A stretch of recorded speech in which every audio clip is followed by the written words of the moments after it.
అందరికీ నమస్కారం అండి. Welcome to the today's session.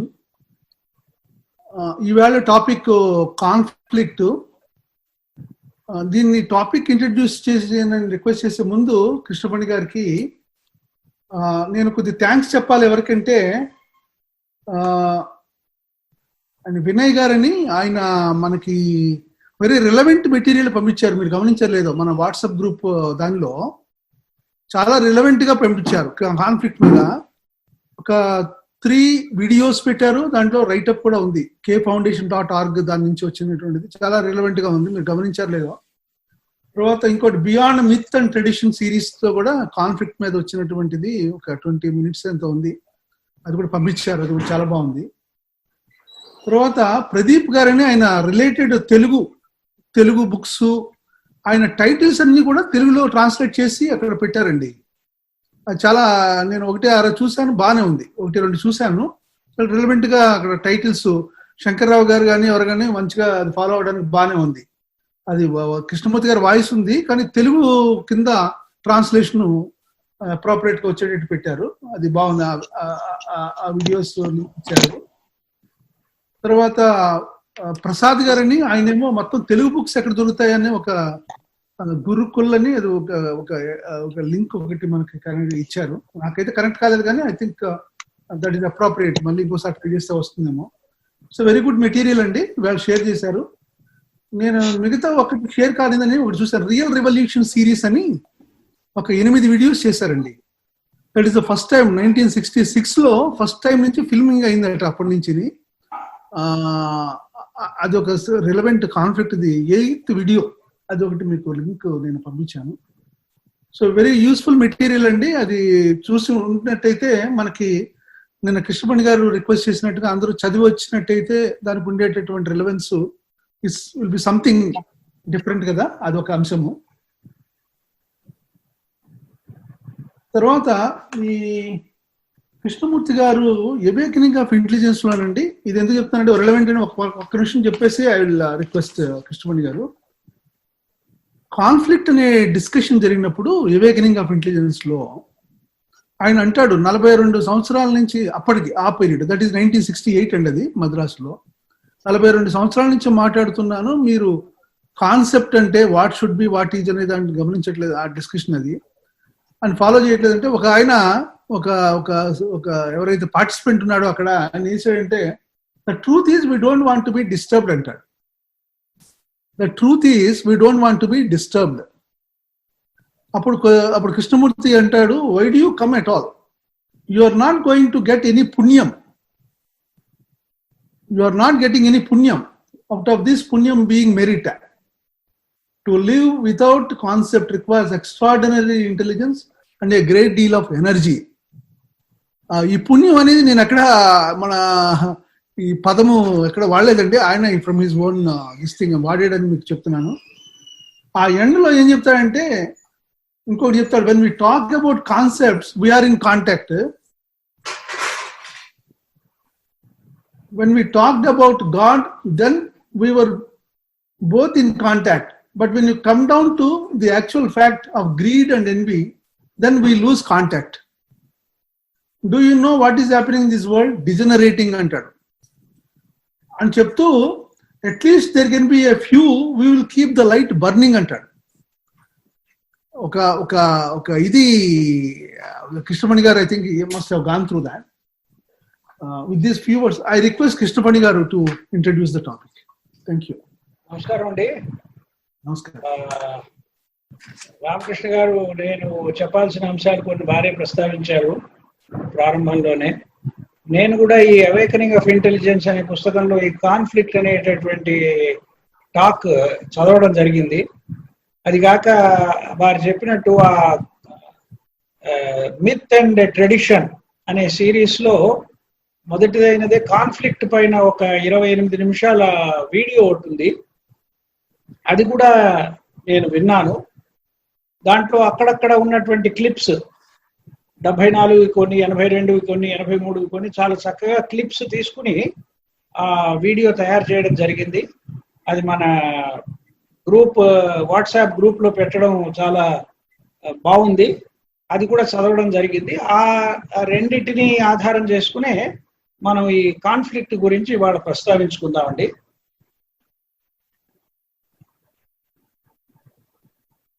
ముఖ్యంగా ఒక విషయం మనం గమనించవలసింది ఏంటంటే, ఈ కాన్ఫ్లిక్ట్ అనేది ఎందువలన వస్తోంది అంటే,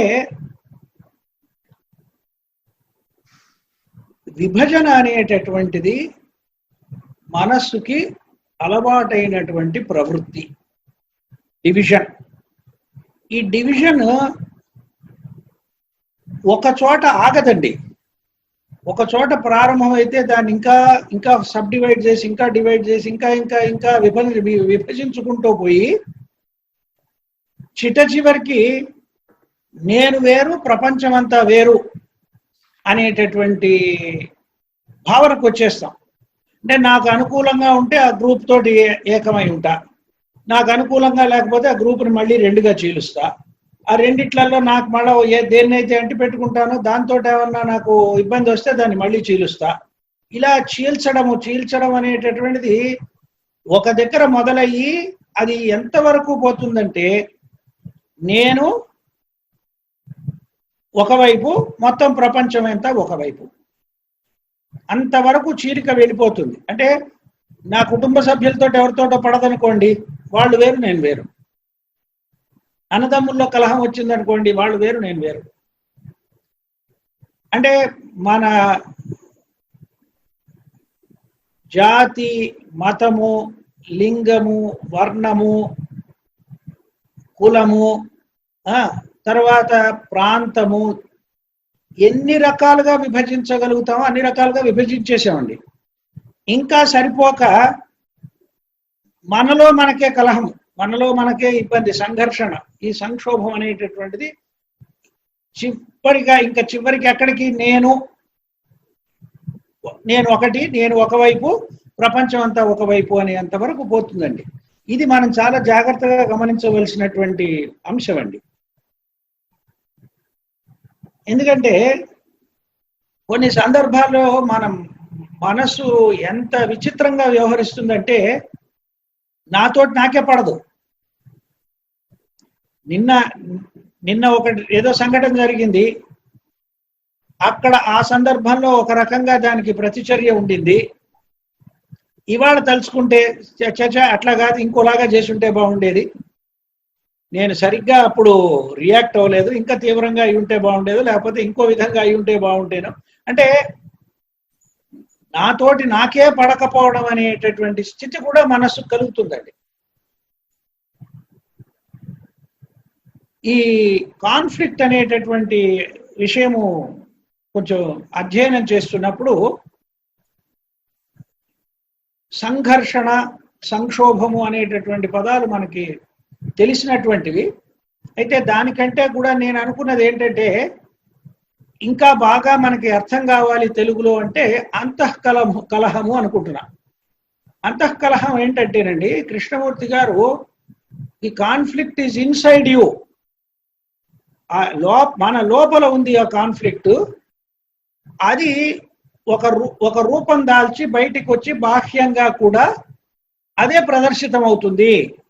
ఆ రకమైనటువంటి మనలో ఉన్నటువంటి కలహం ఏదైతే ఉందో అది బాహ్య రూపం దాల్చి అక్కడ కూడా సంఘర్షణని, సంక్షోభాన్ని, కలహాన్ని సృష్టిస్తాం. కాబట్టి ఆయన చెప్పిన సందర్భంలో నేను వేరు, సమాజం వేరు కాదు, నేను నా పరిసరాలు ఒకటే, నేను ప్రపంచమంతా ఒకటే, నాలో ఉన్న కలహమే బయట కనిపిస్తూ ఉంటుంది అనేటటువంటి అంశాన్ని మనం చాలా జాగ్రత్తగా గమనించాలి. దాంట్లో మనకు అర్థమయ్యేది ఏంటంటే, ఈ సంక్షోభం అనేటటువంటిది, సంఘర్షణ అనేటటువంటిది మన లోపల ఉన్న అంశము. లోపలే మనం అనేక రకాలుగా విభజింపబడి ఉన్నాము, అనేక రకాలుగా ముక్కలైపోయి, ఫ్రాగ్మెంట్స్, శకలాలుగా అయిపోయి మనం వ్యవహరిస్తున్నాము. ఇది ఆయన అనేది ఏంటంటే, దీన్ని కూలంకషంగా మనం పరిశీలించగలుగుతామా లేదా. ఎందుకంటే దీన్ని సమగ్రంగా, సంపూర్ణంగా అంతం చేయవలసినటువంటి అవసరం ఉంది. ఇది ఊకటి వేళ్లతోటి తీసి పారేయవలసినటువంటి అవసరం ఉంది, లేకపోతే ఇది ఇలాగే ఉంటుంది. ఇక్కడే మనం ఇంతకు ముందు కూడా చర్చించుకున్నాము ఏమిటంటే ఎనర్జీ అనేటటువంటిది, దేన్నైతే మనలో ఉండేటటువంటి శక్తి సామర్థ్యాలు ఉన్నాయో ఈ అంతఃకలహం వలన అదంతా కూడా వృధా అయిపోతుంది. అది సమకూర్చుకుని సమగ్రంగా ఆ ఎనర్జీని అంతటిని కూడా మనము ఉపయోగించట్లేదు. ఆ రకంగా ఉపయోగిస్తే తప్ప ఆయన చెబుతున్నటువంటి అంశంలో ఉన్నటువంటి సత్యము మనకి కనిపించదు. ఇంకొక చక్కటి మాట చెప్పారు, నాలెడ్జ్ అనేటటువంటి దేన్నైతే మనం ఆధారంగా చేసుకుని కొనసాగుతామో పరిజ్ఞానం అనుకున్నాం, అనుభవము, పరిజ్ఞానము, స్మృతి, ఈ రకంగా మానసికమైనటువంటి ప్రవృత్తి ఏదైతే ఉంటుందో దాంట్లో ఈ నాలెడ్జ్ అనేటటువంటి దాన్ని ముఖ్యంగా ఆయన ఏమంటారంటే knowledge is destructive in relationship అంటున్నారు. మనకు ఉండేటటువంటి అన్ని సంబంధ బాంధవ్యాలన్నీ కూడా మనకు సమకూర్చుకున్నటువంటి పరిజ్ఞానం ఏదైతే ఉందో దాని దృష్టితోటి గనక వ్యవహరిస్తే ఇది పూర్తిగా వినాశానికి దారితీస్తుంది, సమూలంగా నష్టమే జరుగుతుంది దీనివలన. కాబట్టి knowledge is destructive in relationship అంటున్నారు. ఎందుకంటే నిన్నేదో తిట్టావు, మొన్నేదో పొగిడావు, పొగిడింది బానే ఉంది, ఇవాళ ఎందుకు పొగట్లేదు అని నేను అనుకుంటున్నా. నువ్వు పొగడకపోగా తిట్టావు, మొన్న ఎందుకు పొగిడావో ఆలోచించను, నిన్న ఎందుకు తిట్టావో ఆలోచించను. ఈ రెండింటినీ కలుపుకొని నీ మీద ఒక అభిప్రాయం ఏర్పరచుకుంటా. ఆ అభిప్రాయం ఏర్పరచుకుని నాకున్నటువంటి అవగాహనతోటి నీతోటి ఎటువంటి సంబంధం పెట్టుకోవాలో అది నిర్ణయిస్తా. ఎప్పుడు అవకాశం వస్తుందా నేను కూడా నిన్ను తిట్టడానికి అని చూస్తా. తిట్టలేకపోతే ఇంకో రకంగా దానికి ప్రతీకారం ఆలోచిస్తూ ఉంటా. సో ఈ రకమైనటువంటి ఆలోచన ధోరణిలోనే పడిపోతాము తప్ప సరైనటువంటి సంబంధ బాంధవ్యం అనేటటువంటిది పరిజ్ఞానముతోటి వ్యవహరిస్తే మాత్రము ఇది డిస్ట్రక్టివ్ అన్నారు. ఇంకొక చక్కటి వాక్యం నేనేం చేస్తూ ఉంటానంటేనండి, వారి యొక్క టాక్స్ లో కానీ వేరే కానీ కొన్ని వాక్యాల్ని ముఖ్యంగా నేను చెప్పదలుచుకుంటాను. ఎందుకంటే ఇంతకుముందు చెప్పినట్టు ఇవి కేవలము చర్చించుకోవడము, మానసికంగా అర్థం చేసుకోవడం కాదండి. ఇది చాలా లోతుగా మననం చేయవలసినటువంటి అవసరం ఉంది. ఇది చాలా లోతుగా దీన్ని అర్థం చేసుకుని ఒక విధమైనటువంటి ధ్యానావస్థలో ఉండి మనం దీంట్లో ఉన్నటువంటి రహస్యం తెలుసుకోవాలి. అటువంటి వాక్యాలలో ఒక వాక్యం ఏంటంటే conflict is the very nature of sorrow అంటాడు. ఈ అంతఃకలహం అనేటటువంటిది దాని యొక్క ప్రకృతియే దుఃఖము, దాని యొక్క స్వరూపమే దుఃఖము.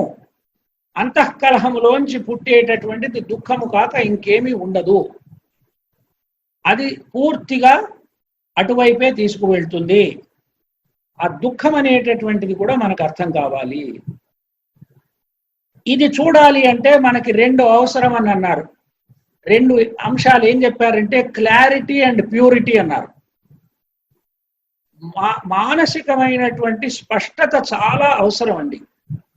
చాలా స్పష్టంగా ఇక పదే పదే చర్చించుకుంటూ ఉండి అవునా కాదా, ఇది ఇలా చేస్తే బాగుంటుందా, అలా అవుతే బాగుంటుందా, ఇదైతే ఇన్ని రకాల వ్యవహారం లేదండి. అక్కడ ఒకటే వ్యవహారం.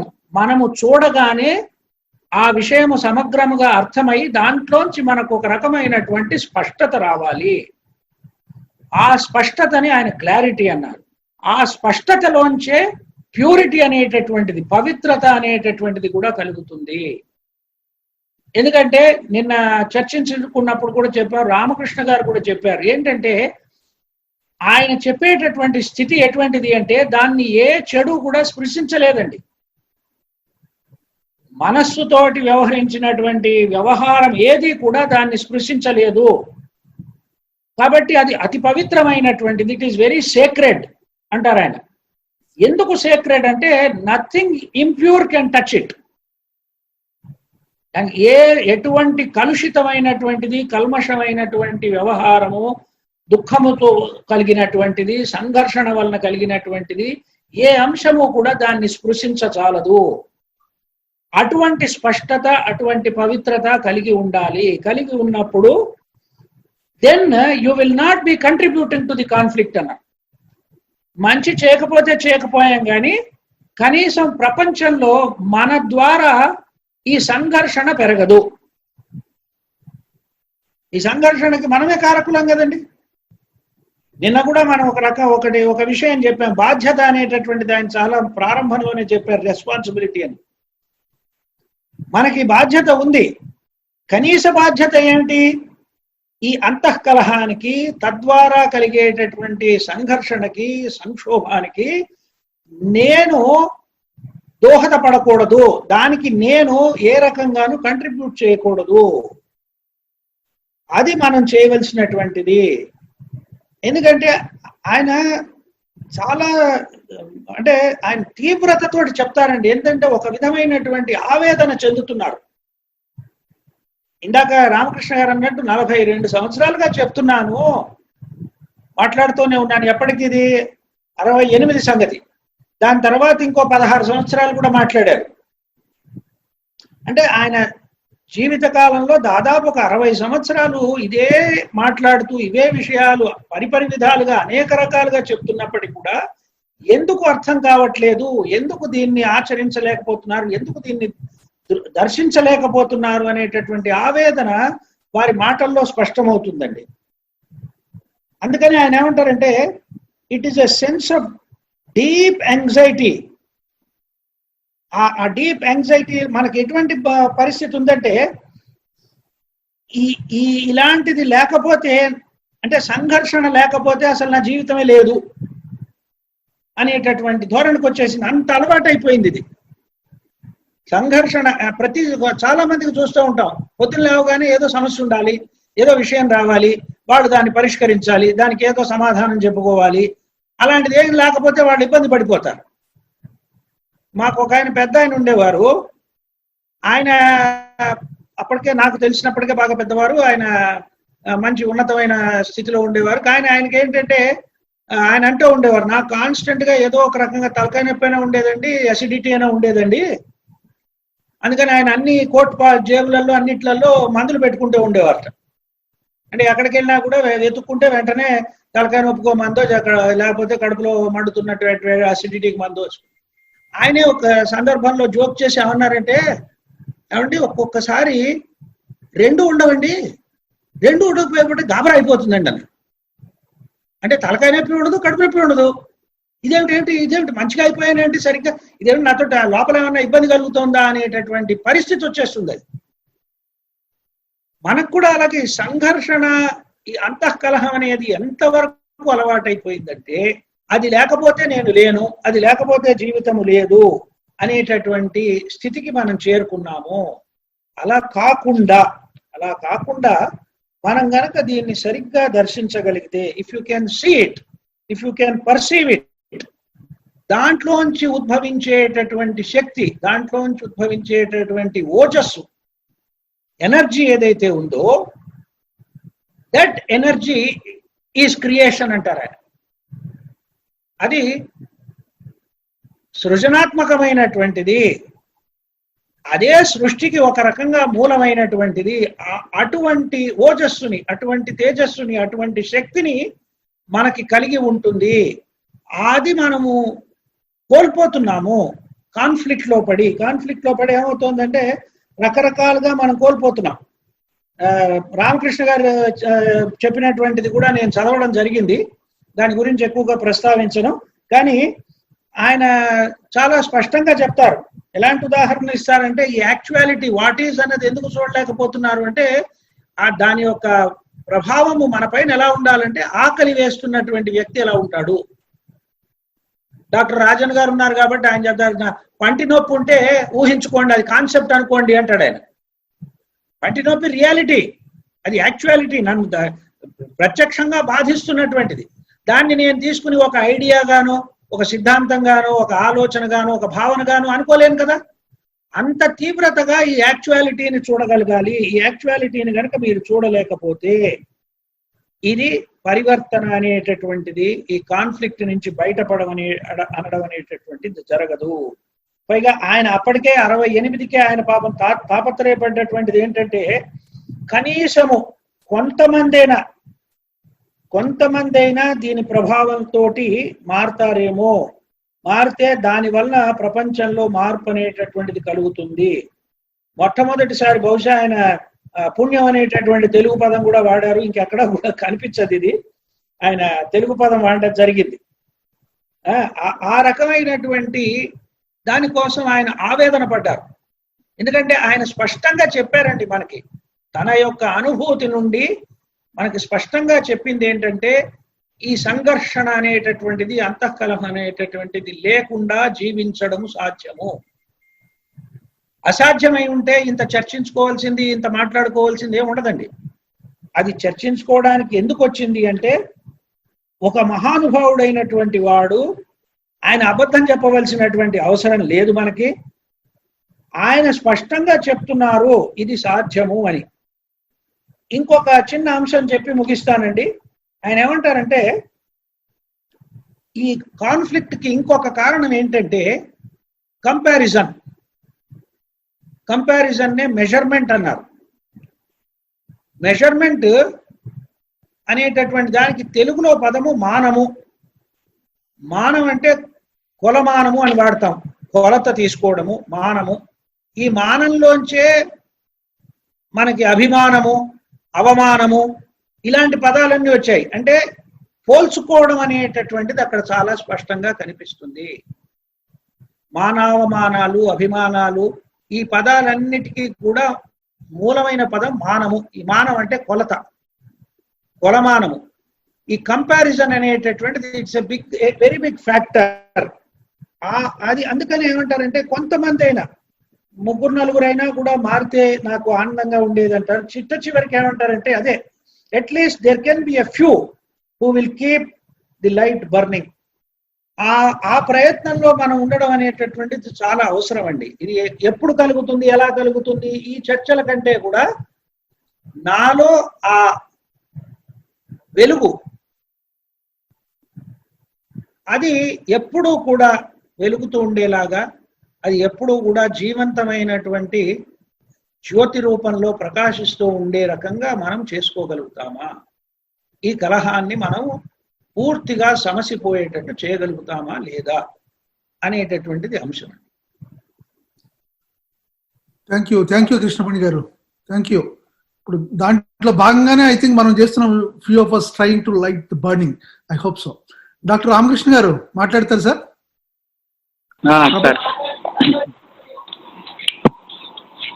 నమస్తే అండి అందరికి. నమస్కారం.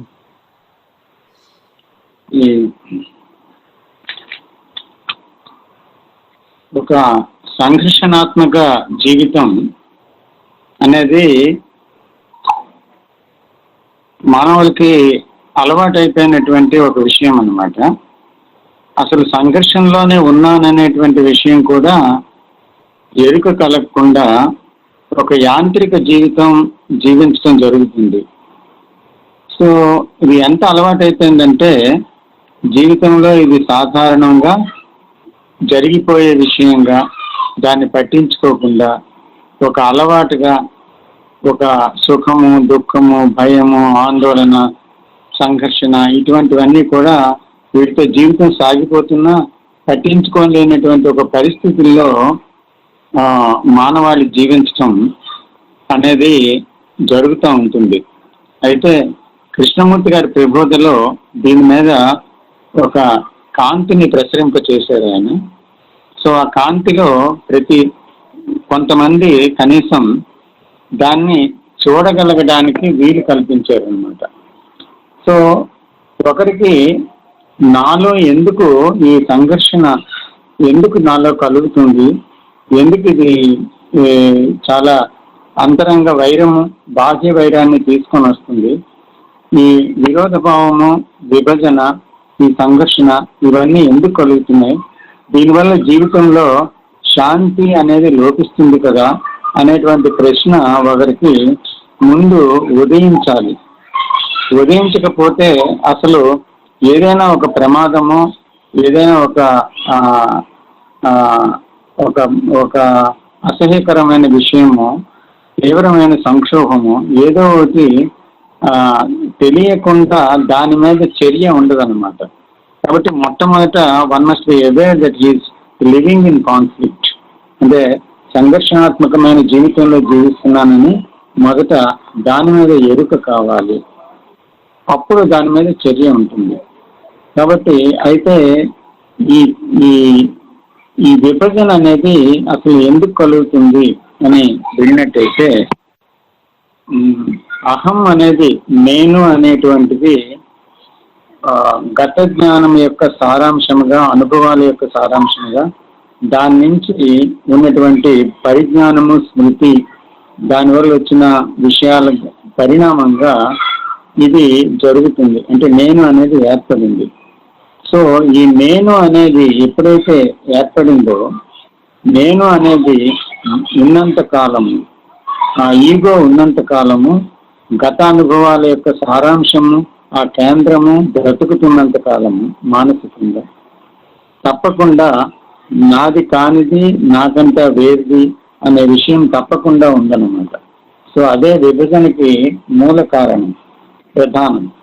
కాబట్టి కృష్ణమూర్తి గారు ఏ విషయం, ఏ టాపిక్ ని ఎక్కడి నుంచి ఏది తీసుకెళ్ళినా ఈ నేను అనేటువంటి దాని స్పర్శ లేకుండా ఉండదు. తర్వాత ఆయన ఎండింగ్ లో చెప్పినటువంటి బెనెడిక్షను, ప్రేమ, కంపాషను అక్కడికి తీసుకొని వెళ్ళేటప్పుడు the ending of the I ఉంటుంది అనమాట. So the beginning and the ending is with the I అనమాట. మంచిగా నేనుతోనే ప్రారంభమవుతుంది. సో అది కాన్ఫ్లిక్ట్ అవనియండి, తర్వాత దుఃఖం అవనియండి, భయం అవనియండి, ఏ ఒక్క విషయం తీసుకున్నా కూడా అది నేను లేకుండా ఏదీ లేదు. అంచేత ఇది నేను మీద చేసేటువంటి ఒక పరిశీలన, ఒక పరిశోధన. అయితే ఈ పరిశోధన అనేది మళ్ళీ నేనుతో కాకూడదు.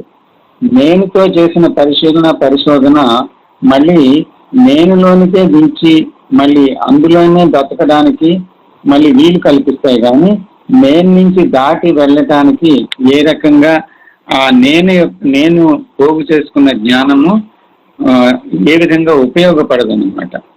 అంచేత సంక్షోభాన్ని, సంఘర్షణని అంతం చేయడానికి మళ్ళీ ఆ సంక్షోభాన్ని, సంఘర్షణకి కారణమైన నేను తన ప్రయత్నంతో, తన జోక్యంతో ఎప్పటికీ అంతం చేయలేదు. కాబట్టి ఈ కాన్ఫ్లిక్ట్ అనేది ఒక మనిషి యొక్క అంతరంగ విషయం. అది ప్రధానంగా అది ఒక బాహ్య విషయంగా మనకి కనిపిస్తున్న, అది ఎక్స్ప్రెస్ చేస్తున్న బయటికి, కానీ అంతరంగంలో దాని యొక్క మూలాలన్నీ ఉన్నాయి. ఆ అంతరంగమే నేను అన్నమాట. అయితే ఈ సంఘర్షణ అనేది పూర్తిగా మన అనుభవంలో ఉన్న విషయమే కానీ మన అనుభవానికి అవతలున్న విషయం కాదు. అయితే దీంట్లో ఉండేటువంటి ఒక భయానకమైన విషయము, తర్వాత దుఃఖకరమైన విషయము, తర్వాత దాని అందరి ఒక ప్రమాదము, అది గమనించినప్పుడు యాక్షన్ బిగిన్ అవుతుంది. ఆ చర్య ఏంటి అంటే, ఇక్కడ కేవలం మనము బాహ్యంగా ఒక టీచింగ్ని, ఒక ప్రబోధని అర్థం చేసుకోవడం వల్ల కొంతవరకు మనకు అర్థం అవుతుంది, కొంతవరకు అర్థం చేసుకోవాల్సిన అగత్యం, అవసరం ఉంది. అయితే ఆ టీచింగ్ లో ఉండేటువంటి విషయం తెలిసినంత మాత్రాన దాన్ని దాటి వెళ్ళటం అనేది జరగదన్నమాట. అయితే ఆ టీచింగ్ లో ఉండేటువంటి విషయాన్ని మన నిత్య జీవితంలో దర్శించటం వల్ల, దర్శించిన దాని మీద ఆ టీచింగ్ అర్థం కావడం వల్ల, అప్పుడు దాని మీద అప్లై చేయడం, అప్లికేషన్ ఎలాగో తెలియటం వల్ల ఆ అప్లికేషన్ వల్ల మనము ఇంకొక పరిధిలోనికి, ఇంకొక విషయంలోనికి లోతుగా వెళ్ళగలిగి దాని నుంచి దాటి వెళ్ళడానికి మార్గం సుగమం అవుతుంది.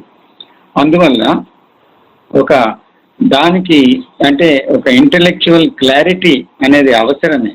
అయితే అంతరంగంలో ఉండేటువంటి కన్ఫ్యూజన్ కూడా పోవాలి అంటే ఈ కొంతవరకు వచ్చిన ఇంటలెక్చువల్ క్లారిటీ, అంతవరకు వచ్చిన క్లారిటీ ఈ కన్ఫ్యూజన్ ని పూర్తిగా తీయలేదన్నమాట. ఎందుకంటే ఆ కన్ఫ్యూజన్ అనేది అంతరంగంలో మన జీన్స్ లో ఎంతో కాలంగా వేలాది సంవత్సరాల్లో పాతుకుపోయి ఉన్న విషయం ఈ నేను అనేది. అంటే ఈ అజ్ఞానం అనేది ఎప్పుడు పుట్టింది అనేది తెలియదు. సో అది కొనసాగుతూ ఉంది. సో కాబట్టి అది లోపట తన మూలమైన వేరుని పాతుకొని ఉందన్నమాట. సో కాబట్టి దాన్ని ఛేదించాలి అంటే ఆ క్లారిటీ అనేది లోపటికంతా వెళ్ళాలి. అంటే ఒక విషయంలో ఇంటెలెక్చువల్ క్లారిటీ వచ్చిందనుకోండి, అంత మాత్రం చేత సమూలమైన స్పష్టత అంతరంగంలో వచ్చిందని కాదు. సో అంతరంగంలో కూడా ఆ స్పష్టత రావాలి అని అంటే ఇది జీవితంలో తరిచి చూడాలి. ఇప్పుడు కృష్ణమూర్తి గారు ఎన్నో ప్రశ్నల్ని సంధిస్తుంటారు. ఆ సంధించిన ప్రతి విషయము ఒక నేను అనే దానికి చూడడానికి, దాన్ని మళ్ళీ బలహీనపరచడానికి ఒక అస్త్రం లాంటిది. సో ఆ ప్రతి ప్రశ్నతోటి మనము వెళ్ళడం అనేది అత్యంత అవసరం. ఆ ప్రశ్న వేసుకున్న తర్వాత దాని జవాబు మళ్ళీ మనలోంచే పొందాలి. ఆ జవాబు మళ్ళీ కృష్ణమూర్తి గారి దగ్గర నుంచో లేకపోతే మరో పుస్తకంలోంచో కాదు. ఆ ప్రశ్న ఏం చేయాలంటే ఆ ప్రశ్న వల్ల మనం లోతుకి చొచ్చుకొని పోయి అంతరంగంలో దానిలోని అబైడ్ అవ్వాలన్నమాట. సో అది ఒక it's a part of meditation, అది ఒక ధ్యానం. సో కృష్ణమూర్తి గారు కూడా అంటారు, వాట్ ఈజ్ మెడిటేషన్ అంటే meditation is to ponder over, అంటే దాని మీద మనము ఉండాలన్నమాట. దాన్ని అధ్యయనం చేయాలి. అధ్యయనం అంటే గత జ్ఞానంతో కాదు, దాని దర్శనంతో, దాని యందు ఎరుక కలిగి పాత జ్ఞానం యొక్క స్పర్శ లేకుండా, దాని యొక్క ఆ పరిజ్ఞానం యొక్క స్మృతి లేకుండా కేవలం ఉదాసీనమైన ఎరుకతో ఆ కన్ఫ్యూజన్ లో ఏముందని చూడగలగాలి. ఆ చూడగలగడాన్ని క్లారిటీ అంటారు. ఇంటలెక్చువల్ అండర్స్టాండింగ్ లో మనకి తర్జన భర్జనతో కూడుకొని విమర్శనాత్మకమైన జ్ఞానంతో, లేకపోతే కేవలం ఖాళీ అయిన మనస్సుతో వినడం, తర్జన భర్జన వల్ల ఎప్పుడూ జరగదు.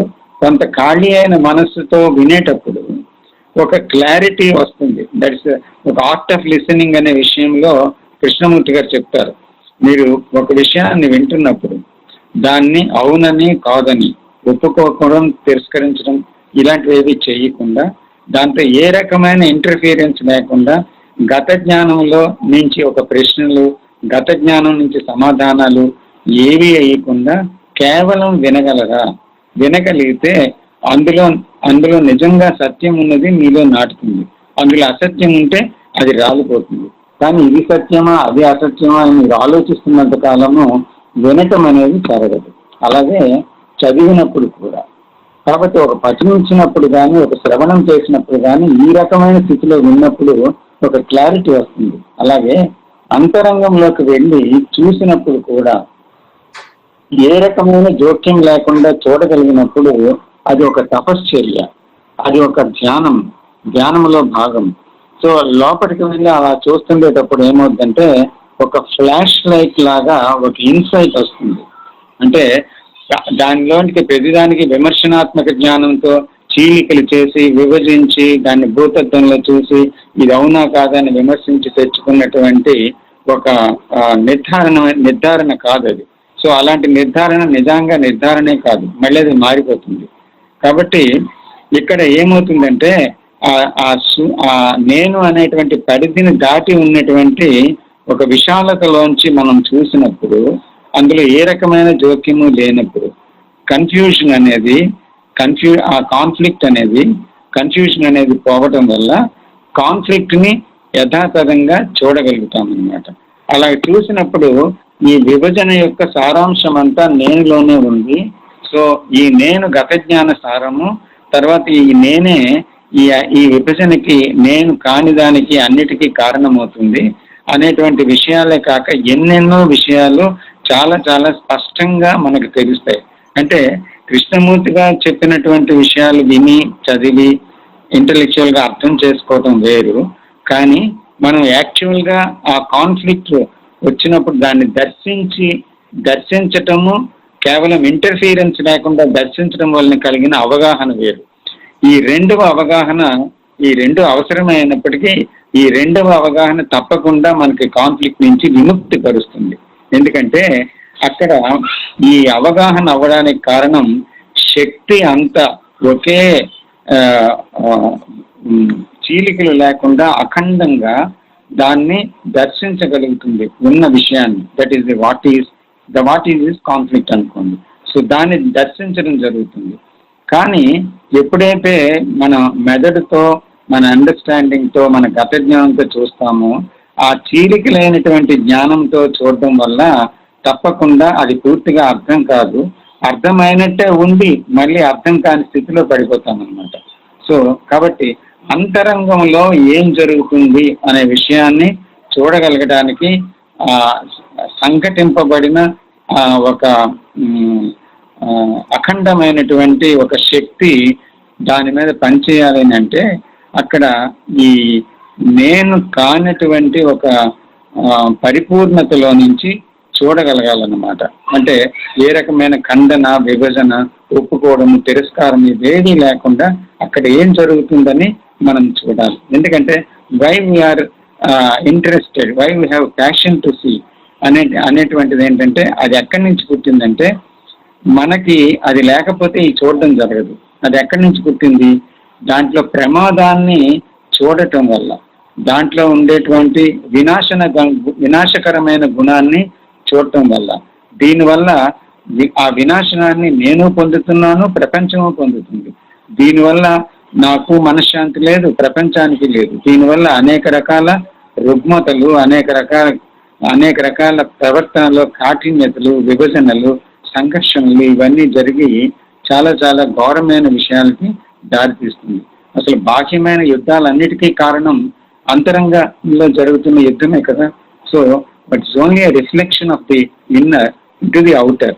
అందు గురించి అంతరంగం మనకి ప్రధానం కాక దాన్ని చూడాలి అనేటువంటి ఒక నిర్ధారణకి మనము ముందు రావాలంటే యాక్చువల్గా ఉన్నటువంటి దాంట్లో ఉండేటువంటి ప్రమాదాన్ని చూసి అప్పుడు మనకు ఆ ప్యాషన్ చూడాలని పుడుతుంది. అప్పుడు దాని మీద ఉండగలం అన్నమాట. సో ఇది జరిగినప్పుడు ఏమవుతుందంటే మనము యథాతథంగా చూడగలుగుతాం. ప్రతిదీ నేనులో ఉండే విషయము ప్రతిదీ కూడా ముఖ్యమే. అంటే అక్కడ జరుగుతున్న ప్రతి మూవ్మెంట్, అంటే thought in it's movement creates so many things. It is ఏమాత్రం చిన్న కదలిక కూడా ఒక శబ్దాన్ని కలుగు చేస్తుంది. అంటే ప్రతి కదలిక కూడా ఒక శబ్దాన్ని కలుగు చేస్తుంది, సైకలాజికల్ థాట్. సో ఆ మానసికమైన శబ్దము సంఘర్షణలోని భయం, సంఘర్షణలో కోపం, సంఘర్షణలో దుఃఖము, సంఘర్షణలో మళ్ళీ ఏది ఉద్రేక స్వభావము, ఇలాగ రకరకాల అన్ని రకాల గుణాలు ఆ సంఘర్షణలో పుట్టడానికి అవకాశం ఉంది. ఎందుకంటే సంఘర్షణ వేర్పాటు భావంతో కలుగుతుంది. రెండు ఉన్నప్పుడే సంఘర్షణ, నేను కానిది. ఒక్కటి ఉన్నప్పుడు దానికి సంఘర్షణ లేదు. ఆ ఒక్కదానిని ఏకాంతత అని పిలుస్తారు, ఎలోన్నెస్ అని కూడా కృష్ణమూర్తి పిలుస్తారు. సో ఆ ఒంటరితనము అనేదే ఆ నేను, ఆ ఏకాంతత అనేదే నేను లేనటువంటి ఒక ప్రదేశం. ఈ నేనులోనే అనేక రకాలు పోతాయి. ఇందాక కృష్ణకాణి గారు చెప్పినట్టు ఈ కంపారిజన్, మెజర్మెంట్, ఇటువంటివన్నీ దీనివల్ల ఏమవుతుందంటే ఆ నేను యొక్క గుణాలు, దానిలో కలుగుతున్న అనేక భావాలు, అనేక రకమైనటువంటి చింతన విధానాలు, ఇవన్నీ కూడా ఏం చేస్తాయంటే నేను యొక్క ఉనికిని మనకు తెలియపరుస్తున్నాయి. అంచేత ప్రతి విషయానికి నేనే మూల కారణం. అంచేత దాన్ని గురించి అందుగురించి ఏ విషయం ఇప్పుడు కాన్ఫ్లిక్టే కాదు, ఏ విషయం ఉద్భవించినా దాన్ని మనం చూస్తుండేటప్పుడు, దాన్ని గమనించినప్పుడు నేను అంతం అవ్వటం అనేది నిజంగా అవగాహన వల్ల అంతమైతే not only intellectually but profoundly, deeply, inwardly అలాంటివి జరిగినప్పుడు లోపల దాన్ని అంత ప్రత్యేకంగా దాన్ని ప్రతి నిమిషం ఏ రోజుకి ఆ రోజే చనిపోవాలంటారు కదా కృష్ణమూర్తి గారు. అలాగా ఎప్పటికప్పుడు దాన్ని చక్క పెట్టుకోవడం, ఆ ఇంటిని చక్క పెట్టుకోవడం, ఆ ఇంటిని పరిశుభ్రం చేసుకోవడం, అంటే పై ఇంటిని కాదు లోపటి ఇంటిని. ఆ ఇంటిని ఎప్పుడు శుభ్రం చేయకపోతే అప్పుడు పట్లు పెట్టేస్తే ధూళి పడుతుంది. అలాగే లోపల కూడా ఎప్పటికప్పుడు శుభ్రత మనకి లేకుండా పోవడం వల్ల ఏమైందంటే ఆ కాన్ఫ్లిక్ట్, దుఃఖము, భయము అవి జీవిస్తూనే ఉన్నాయి. ఆ ధూళి అంతా ఉంది, ఆ తాలూకా అపరిశుభ్రత అంతా ఉంది.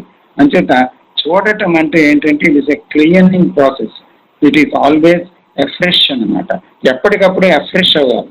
ఎఫ్రెష్ అవ్వడం అంటే ఆ చూపులోనే ఫ్రెష్నెస్ ఉంటుంది. కాబట్టి ఎవరైతే చూడలేదో, ఎవరైతే దర్శించలేదో, ఎవరైతే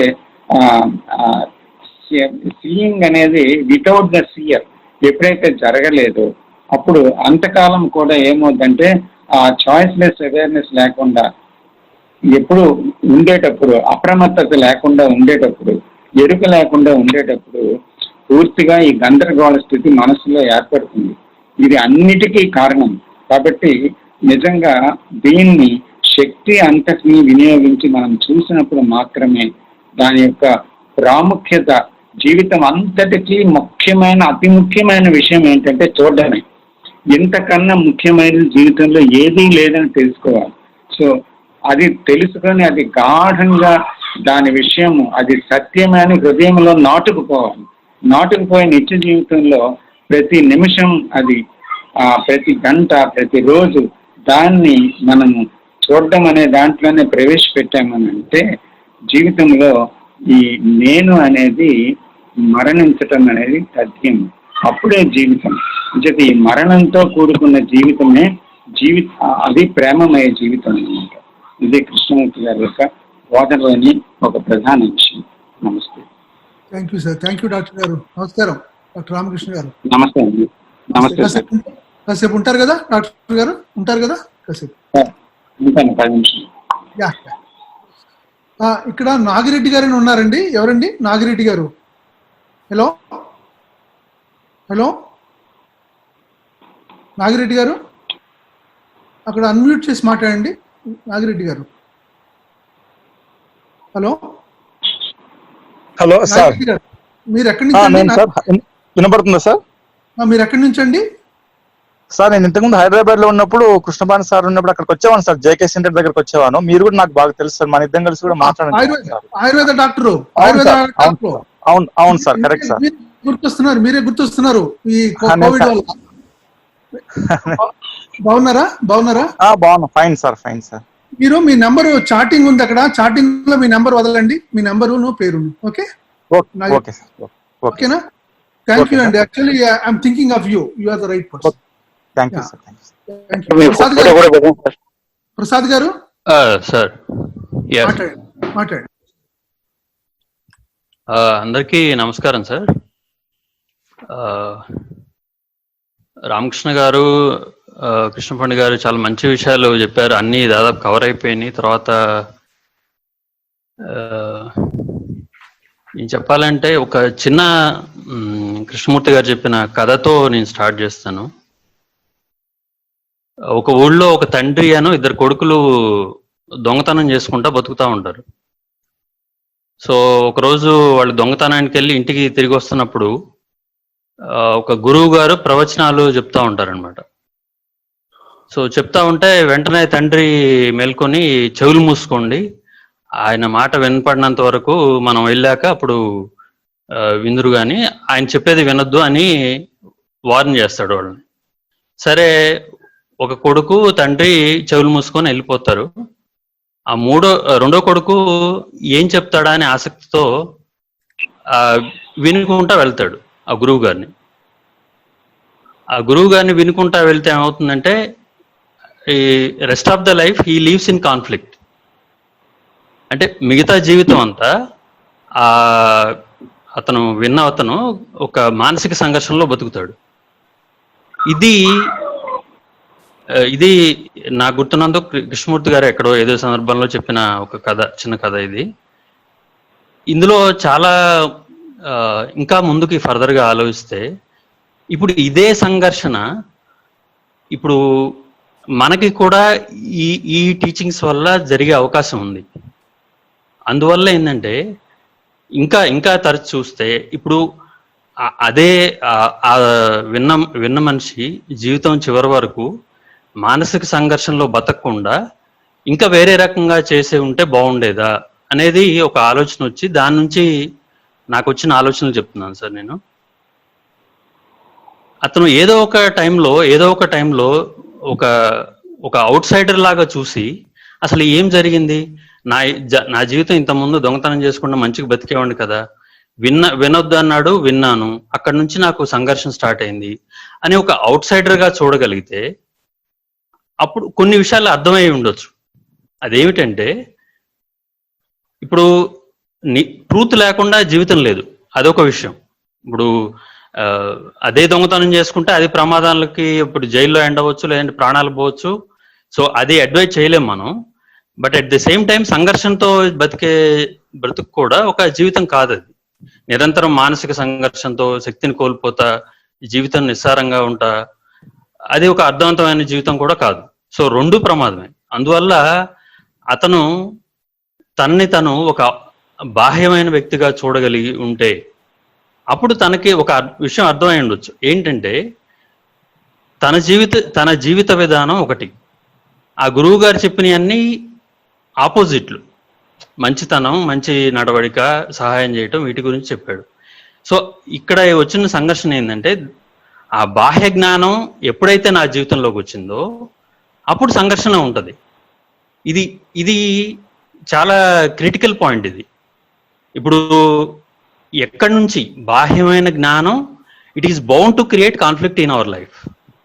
సో ఇప్పుడు వచ్చే క్వశ్చన్ ఏంటంటే, సరే జే కృష్ణమూర్తి గారు చెప్తున్నారు కదా, మరి ఈయన్ని మనం వద్దనుకోవాలా అంటే ఇప్పుడు అదే క్వశ్చన్ నేను పార్షియల్గా విన్నట్టు కృష్ణమూర్తి గారిని.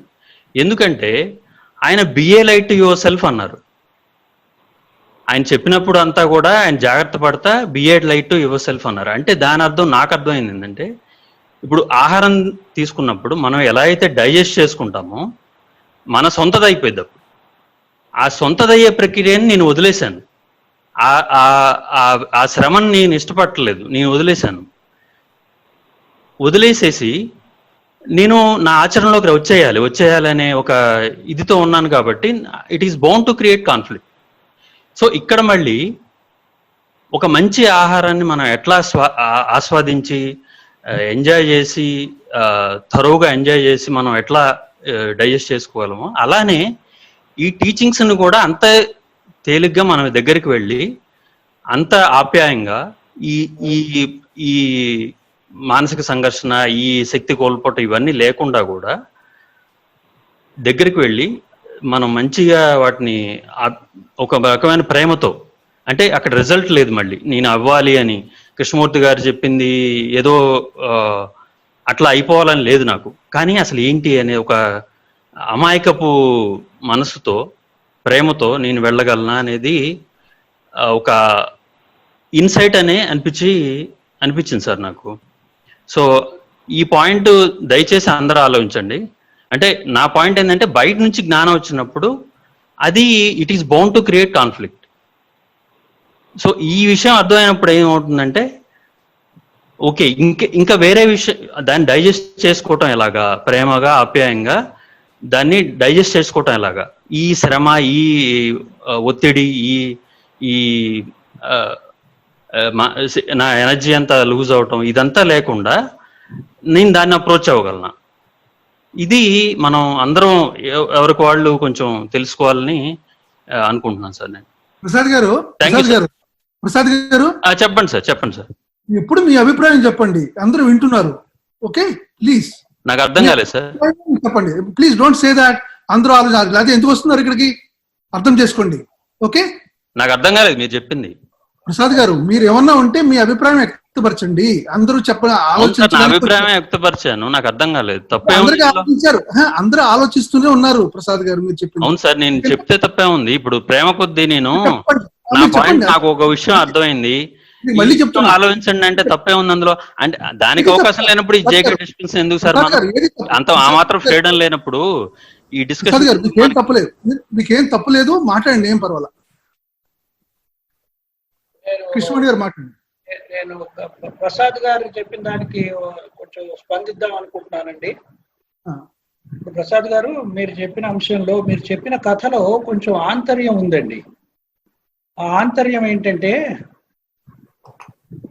అజ్ఞానంలో కూరుకుపోయి ఏమాత్రము డిస్టర్బ్ కానటువంటి వాళ్ళు 95-99% మంది ఉన్నారు. వాళ్ళు మీరు ఎలాగ చెప్పినా వినరు, ఏం చెప్పినా వినరు, వాళ్ళకి ఏమి వంట పట్టదు. అది ఆ స్థితిలో ఉన్న వాళ్ళు కాన్ఫ్లిక్ట్ లేదని అనుకోవద్దండి. అటువంటి స్థితిలో ఉన్న వాళ్ళు కాన్ఫ్లిక్ట్ ఉంది, కానీ వాళ్ళు కాన్ఫ్లిక్ట్ ని గుర్తించట్లేదు అసలు. కాబట్టి ఆ చెవులు మూసుకోవడం అనేటటువంటి వ్యక్తులు ఎవరైతే ఉన్నారో, తండ్రి తెలుసు తండ్రికి ఈయన చెప్పిన మాటలు వింటే మనం చేసే పనికి కొడుకులు చెడిపోతారు అని తను అనుకుంటున్నాడు. దాంట్లో ఉన్నటువంటి ఆంతర్యం ఏంటంటే, అజ్ఞానంలో ఉన్నటువంటి వాళ్ళు, కృష్ణమూర్తి గారిని కూడా ఇందాక ప్రారంభంలోనే చెప్పారు, the truth is we don't want to be disturbed అని అడిగాడు ఒక ఆయన. అంటే డోంట్ బి డిస్టర్బ్డ్ అన్నాడు ఆయన. నువ్వు నిన్ను డిస్టర్బ్ చేయవలసిన అవసరం నాకు లేదు, నువ్వు వినకపోతే వినకు, డిస్టర్బ్ కాకపోతే డిస్టర్బ్ కాకు, దాంతో అభ్యంతరమే లేదండి. ఇక్కడ ప్రాబ్లం ఏంటంటేనండి, 3 ఇష్యూస్. ఏమాత్రము విననటువంటి వాడు, వాడు విన్నా కూడా పట్టనటువంటి వాడు, పూర్తిగా తనకు తెలిసిన జీవితంలో ఉన్నటువంటి వాడు ఒక వ్యక్తి. రెండో అంశం ఏంటంటే, మీరు చెప్పిన దాంట్లో ఆయన చెప్పింది బయట నుంచి వచ్చినందుకు డిస్టర్బ్ అయ్యాను అనుకునేటటువంటి వాడు రెండో వ్యక్తి. రెండో రకమైనటువంటి వ్యక్తి ఏంటంటే, ఆయన బయట నుంచి ఏదో చెప్పాడు, బయట నుంచి వచ్చింది కాబట్టి నేను కాన్ఫ్లిక్ట్లోకి వెళ్ళిపోయాను అనేటటువంటిది మీరు అంటున్నారు, అదొక రకమైనటువంటి వ్యక్తి. కృష్ణమూర్తి గారు ఇక్కడ ఏం చెప్తున్నారంటే, నేను నీకేమీ చెప్పట్లేదు, నేను ఒక అద్దంలాగా పనిచేస్తున్నాను, ఈ అద్దంలో నీ ముఖం నువ్వు చక్కగా చూసుకోగలుగుతున్నావా లేదా, నీ కళ్ళకి పొరలు పెట్టుకొని నీకు దృష్టి సరిగ్గా లేకుండా అద్దం మీద అంతా దుమ్ము కొట్టేసి పొగబారినటువంటి అద్దాన్ని చూస్తే నీకేది అర్థం కాదు. నీ కళ్ళు, నీ దృష్టి సరిగ్గా ఉండాలి, ఈ అద్దం కూడా సరిగ్గా ఉండాలి. అటువంటి వాడికే కృష్ణమూర్తి పడతాడు, కానీ అటువంటి కానటువంటి వాడికి కృష్ణమూర్తి ఏ రకంగా చెప్పినా పట్టడండి. ఒకడేమో పూర్తిగా అజ్ఞానంలో ఉండిపోయి, నాకు అసలు కృష్ణమూర్తి గారు తెలియదు, ఆ సంగతే వినను, చెప్పినా కూడా అర్థం కాదు, అది అయిపోయింది. ఇంకో రకం మీరు చెప్పినటువంటి వాడు, అనవసరంగా ఈయన కెలికాడండి నన్ను, ఈయన ఏదో తీసుకొచ్చి నాలో కాన్ఫ్లిక్ట్ పెట్టాడు అని బయట అవతల వైపు దోషం పెట్టేవాడు వాడొక రకం. ఈ ఇద్దరు కూడా కృష్ణమూర్తి గారిని ఏ రకంగానూ చేరలేరు.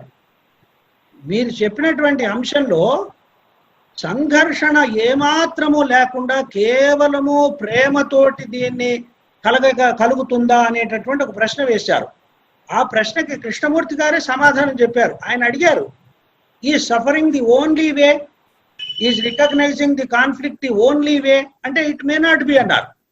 ప్రతివాడు నేను చెప్పినటువంటి దాన్నే అనుభవించి, దాన్నే చూసి, దాన్నే పరిశీలించి చేయవలసినటువంటి అవసరం కూడా లేదు.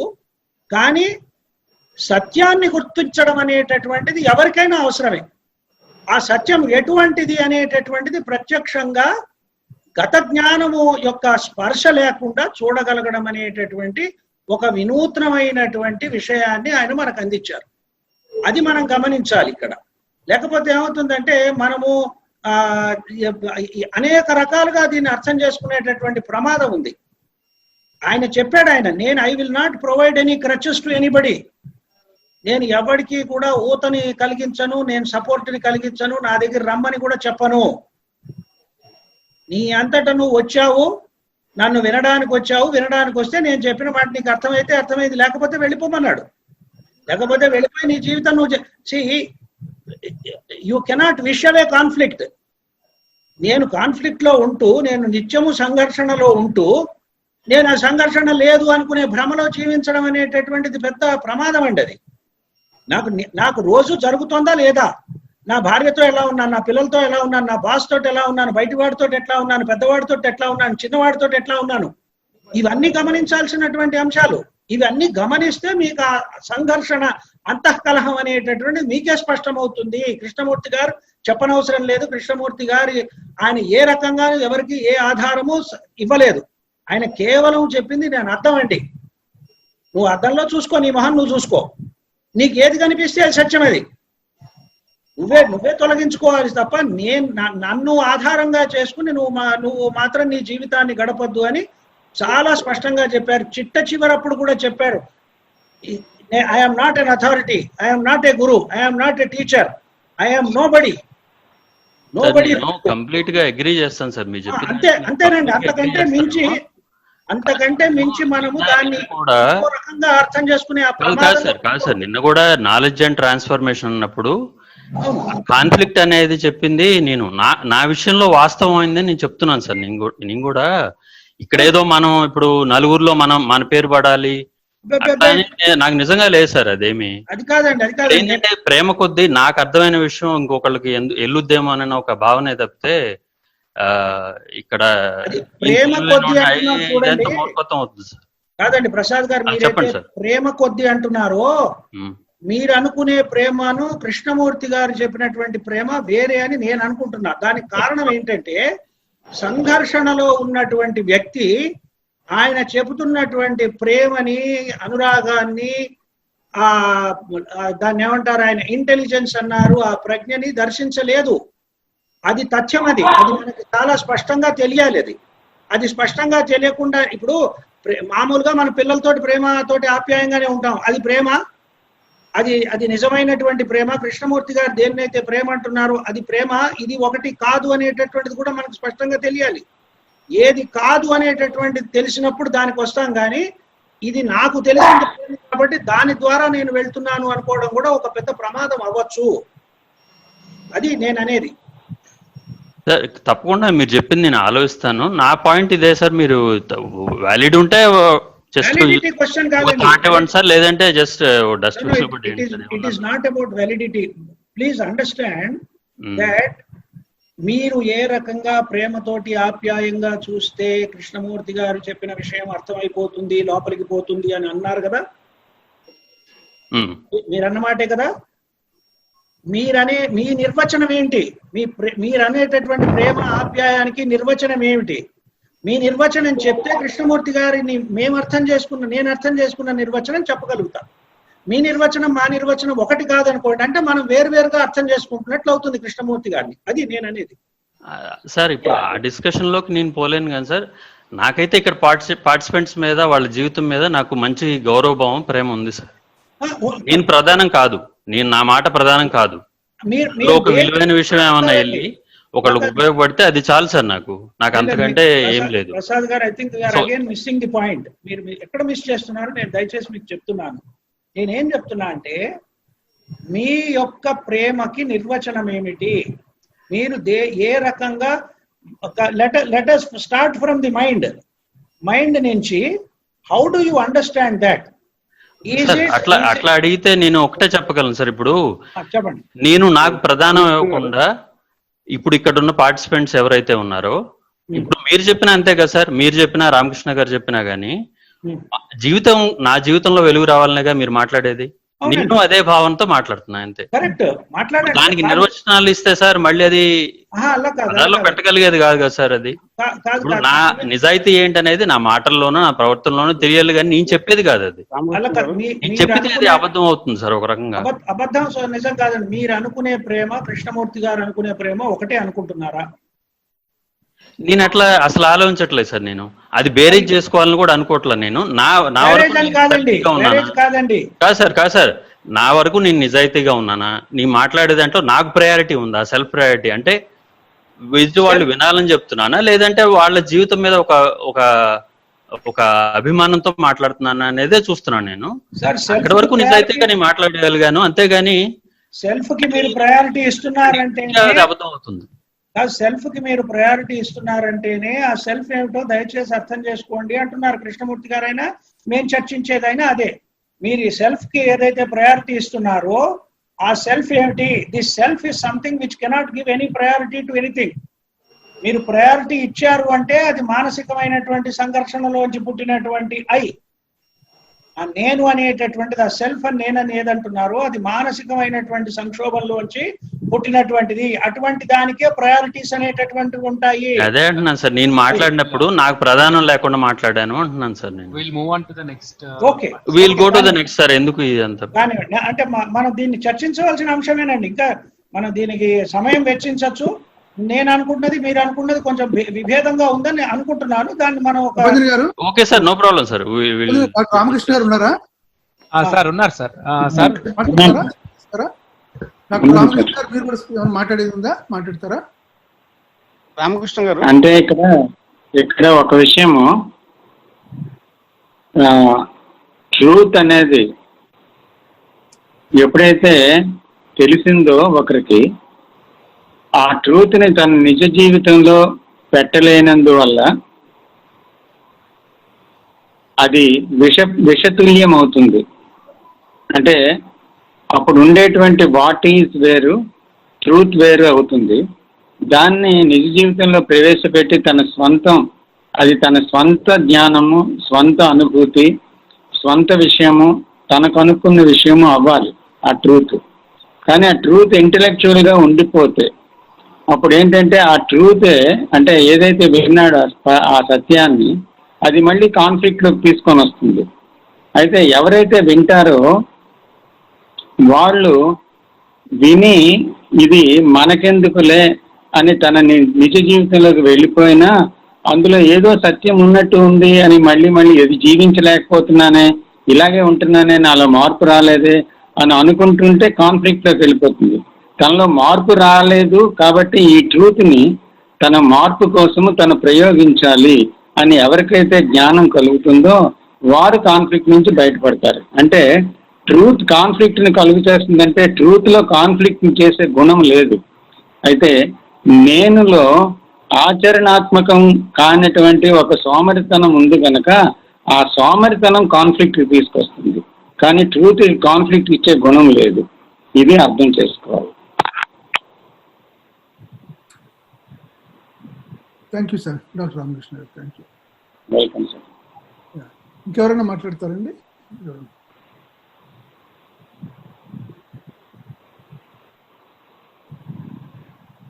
ఎవరైనా మాట్లాడుతున్నారండి? లేదు, నాగేశ్వర గారు మాట్లాడతారా మీరు? నమస్తే సార్, అందరికీ నమస్కారం. నమస్తే, మాట్లాడు. కృష్ణమూర్తి గారు ఒక సందర్భంలో అన్నారు, బాగా పూరు బాగా రిచ్ వీళ్ళకి నేను చెప్పింది అర్థం కాదన్నాడు.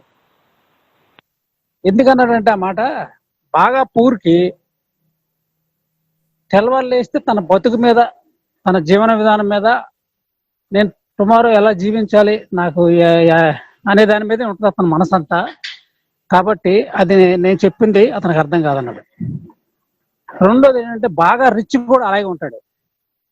నేను ఎలాగ ఇంకా ప్రమోట్ చేయాలా, బిజినెస్ ఇంకా ఎలా ప్రమోట్ చేయాలా, నా సంపదను ఎలా ఇంకా మల్టిప్లై చేయాలా అనే దాని మీద ఉంటాడు.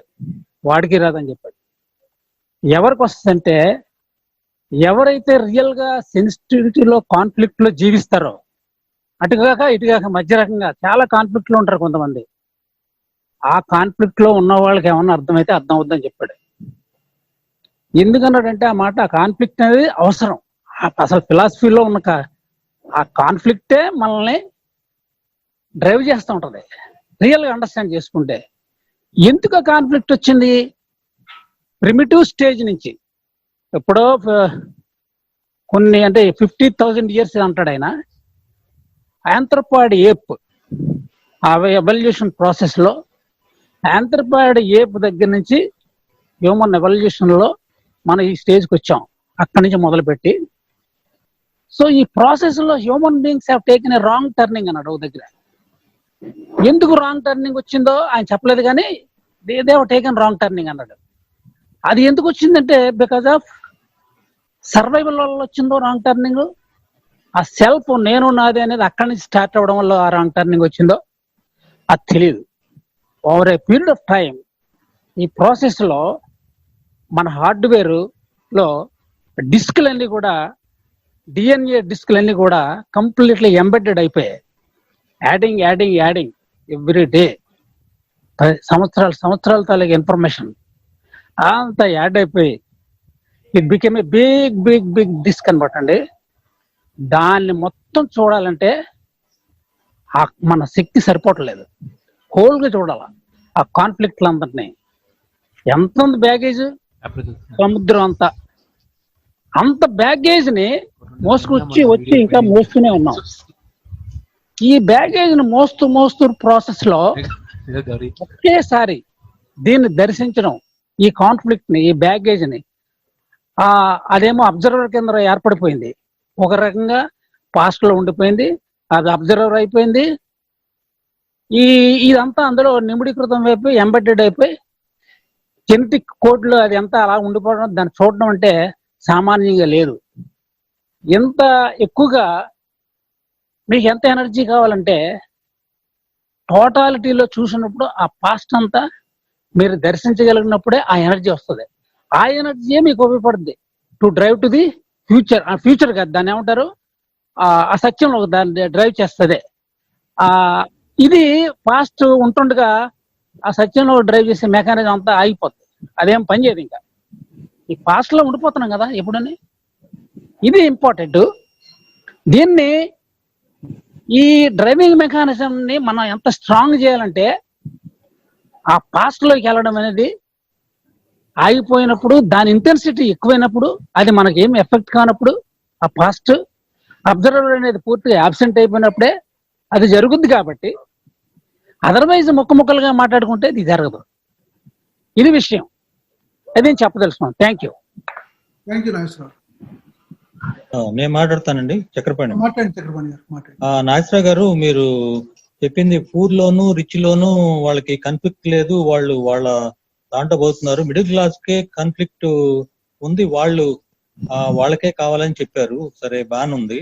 ఆ కాన్ఫ్లిక్ట్ వలన వాళ్ళ జీవితం సరిగా లేదనుకున్నప్పుడు వాళ్ళకి కృష్ణమూర్తి గారు, మీరు ఆ డిజార్డర్ గాని ఆ కాన్ఫ్లిక్ట్ గాని మీరు దర్శిస్తే అది డ్రాప్ అవుతుంది, అప్పుడు మీకు బాగుంటుందని చెప్పారు. దీంట్లో ఇంకా మనం మిగిలినంత చూడాల్సిన అవసరం లేదు. ఊరు వాళ్ళు వాళ్ళ మానాన్ని ఉంటారు, వాళ్ళు ఉంటారు. రిచ్ వాళ్ళు వాళ్ళ మానాన్ని ఉంటారు, వాళ్ళు హ్యాపీయే ఉన్నప్పుడు వాళ్ళు అదే దాంట్లో ఉండేవండి. దాంట్లో ఏముంది, వాళ్ళ హ్యాపీ కాదు సార్, వాళ్ళకి ఇవ్వండి. అది సార్ వాళ్ళ హ్యాపీ కాదండి. అజ్ఞానం వల్ల మేము హ్యాపీగా ఉన్నామని అనుకుంటాడు రిచ్. మీరు అజ్ఞానం అంటారు, వాళ్ళు హ్యాపీగానే ఉన్నారు, కాన్ఫ్లిక్ట్ లేదు. ఈ హ్యాపీనెస్ సార్ సామాజికమైన భౌతికమైన హ్యాపీనెస్ గురించి మాత్రమే వాళ్ళకి తెలుసు కదా ఆ రిచ్ కి. మీకు సైకలాజికల్ డిజార్డర్స్ వాళ్ళకి వాళ్ళకి ఇది తెలియదండి. సైకలాజికల్ డిజార్డర్ కూడా మనీతో కొనే తెలియదండి. మీకు తెలిసిందంటే చెప్పండి. అదే నేను అనేది ఆయన చెప్పిన మాటలు చెప్పండి. మీరు ఫీల్ అయింది చెప్పొద్దు. మీరు యాక్చువల్ గా ఫీల్ అయింది మీరు చెప్పండి. అది ఉపయోగపడుతుందా? కృష్ణమూర్తి గారు చెప్పింది ఆయన ఉపయోగపడుతుందా? అంతవరకే మనం చర్చిస్తే బాగుంటుంది. కాదు, ఆయన మాటలు వాడిన మాటలే చెప్పాను నేను. ఆయన వాడిన మాటలే చెప్పాను నేను. తేలేదు, నేను పట్టుకొచ్చి పెట్టలేదు ఇందులో. సరే, అయితే ఇప్పుడు ఉందంటారా లేదంటారా? మీరు ఇప్పుడు పూర్ పీపుల్ రిచ్ పీపుల్ లో కాన్ఫ్లిక్ట్ ఉందా లేదా? డిఫరెంట్ వాళ్ళు ఏం అనుకోవట్లేదు, మాకు బాగానే ఉంది అనుకుంటున్నారు. ఇంకెట్టినప్పుడు అందుకనే ఆ మాట వాడాడు. నువ్వు ఒక ఆయన ఏ కాంటెస్ట్ లో ఆయన వాడారో అదంతా డిస్కస్ చేయటం కాదండి. వాళ్ళ కాన్ఫ్లిక్ట్ లేదు, మనం వాళ్ళ గురించి డిస్కస్ చేయాల్సిన అవసరం లేదు. చాలా ఇంపార్టెంట్. మిడిల్ క్లాస్ లో వాళ్ళు కాన్ఫ్లిక్ట్ లో ఉండి చాలా ఎనర్జీ లూజ్ అవుతుంది కాబట్టి అది దాన్ని దర్శిస్తే గనక, ఆ డిజార్డర్ ని దర్శిస్తే మీకు అది డ్రాప్ అవుతుంది, మీకు ఎనర్జీ ఎంత ఉంటుందని ఆయన చెప్పారు. అందుకని అదే దానికి అంత ఫర్దర్ గా మనం దాని గురించి ఆలోచించాల్సిన అవసరం లేదు. ఆయన చెప్పింది మనం మాట్లాడాలి కదా. అది ఏ కాంటెస్ట్ లో మాట్లాడారు పెట్టకూడదు, ఆయన చెప్పింది మాట్లాడాలా. ఒకసారి బాంబేలో డిస్కస్ చేస్తున్నాడు ఒక దగ్గర, కాదండి అది ఏ కాంటెస్ట్ లో వాడాడో అదంతా అది వేరుగా ఉంటుంది. అది అంతా మనం ఇక్కడ చిన్న డిస్కషన్ లో మనం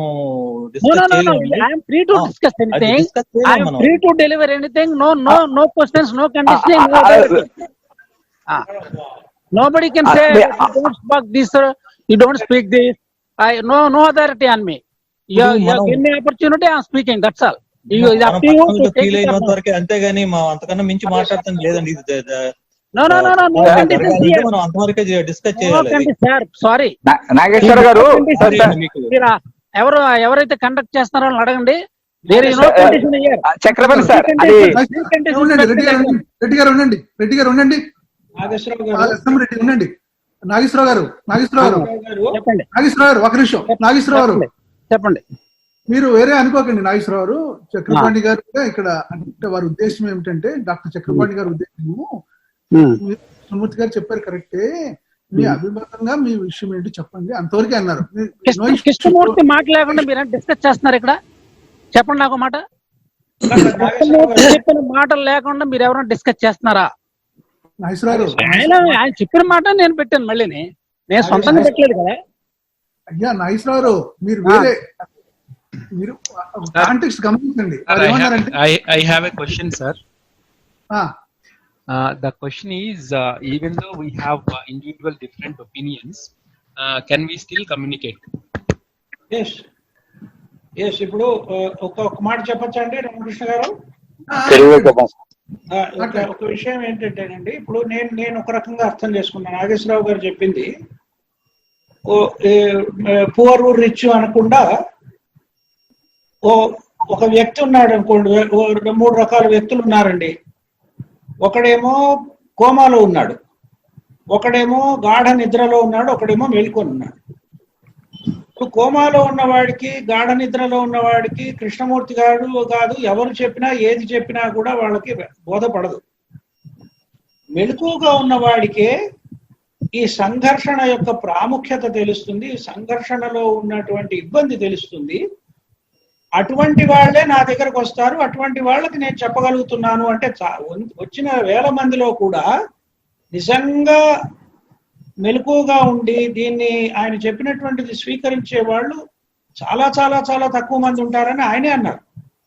కాబట్టి ఆ రకమైనటువంటి స్థితులు ఉన్నాయని నేను అనుకుంటున్నా. ఆయన సందర్భోచితంగా రిచ్ పూర్ అని ఉండొచ్చు, కానీ విషయం ఏంటంటే కాన్ఫ్లిక్ట్ అనేది అందరికీ ఉన్నదే. కోమాలో ఉన్నవాడు ఎలా గుర్తిస్తాడు? గుర్తించేటటువంటి అసలు సమస్య లేదు. నిద్రపోతున్నటువంటి వాడికి కూడా సమస్య లేదు. కాన్ఫ్లిక్ట్ ని గుర్తించిన వాడే దాని నుండి బయటపడడానికి ప్రయత్నం చేస్తాడు అనేటటువంటిది మనం అర్థం చేసుకోవాలి.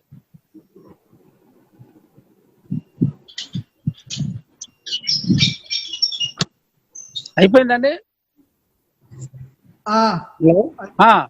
అంటే కాదు, నేను మాట్లాడొచ్చా? మాట్లాడండి. హలో, మాట్లాడండి నాగేశ్వరరావు. సో ఇక్కడ ఏంటంటే ఈ మీరు ఏదైతే మీట్ పెట్టారో, మీరు ఇందాక ఏదో అన్నారు, ఎవరో సంబడి స్పోక్, ఏమీ మీరు ప్రీ కండిషన్స్ పెట్టకండి. నా రిక్వెస్ట్, ఎవరికి ఏది అర్థమైతే అది మాట్లాడుతున్నాం, ఎవరికి ఏది అర్థం కాదో కూడా మాట్లాడుతున్నాం. సో అర్థం కాలేని వాడు అర్థం చేసుకోవాలి, అర్థమైన వాడు ఇంకా అర్థం చేసుకోవాలి. ఇదేం మనకేం వచ్చేలేదు ఎవరికి, నాకు అండర్స్టాండ్ బట్టి. ఏదో వచ్చింది కొంత అది ఏంటో అది చెప్పలేము, కొంత లేకపోతే ఇక్కడ రారులేండి ఎవరునే. మీరు చెప్పింది అందుకే కానీ మన చర్చలో ఏంటంటే ఒకళ్ళకొకళ్ళు కొంత వివరణ ఇచ్చుకుంటున్నాం, అంతే, అంతకంటే అంతేనండి. సో దానికి వివరణ ఇచ్చుకుంటున్నాం. అది మాట్లాడొద్దండి, ఇది మాట్లాడొద్దండి, అదేం లేదండి.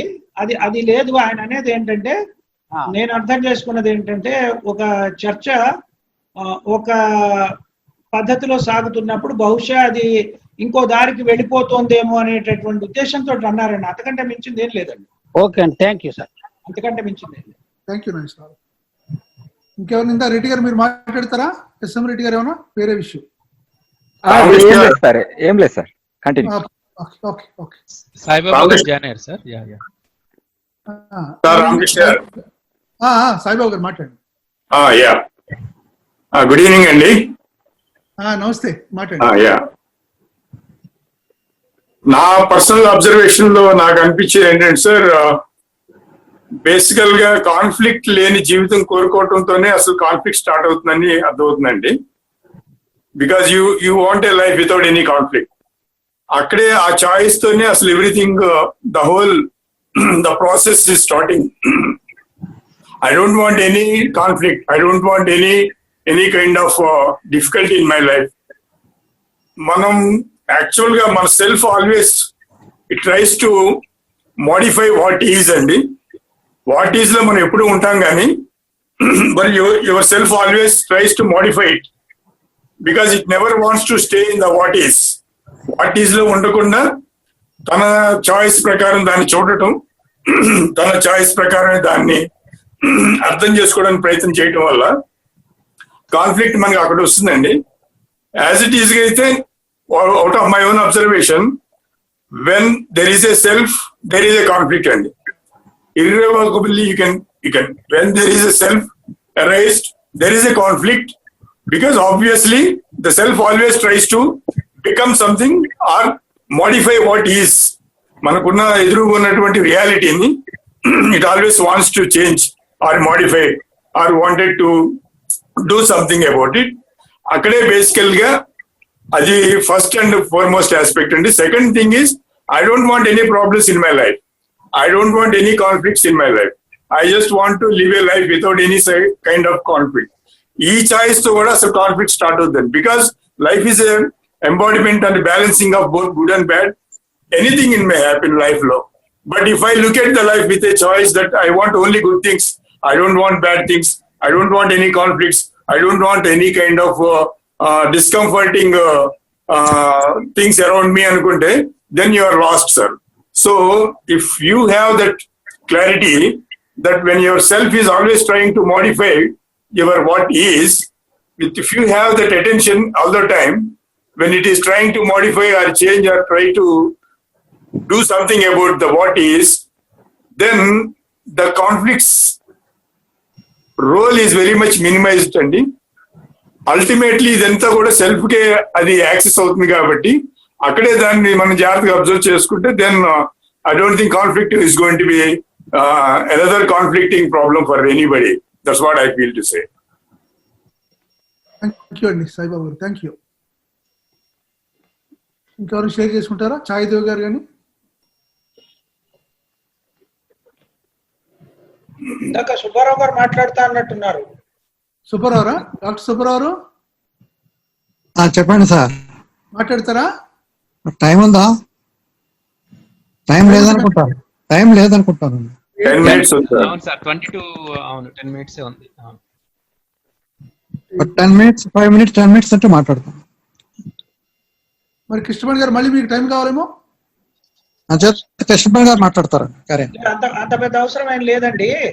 సుబ్బారావు గారు మాట్లాడమనండి, ఒక 5 నిమిషాలు మాట్లాడండి సార్, ఏం అభ్యంతరం లేదు.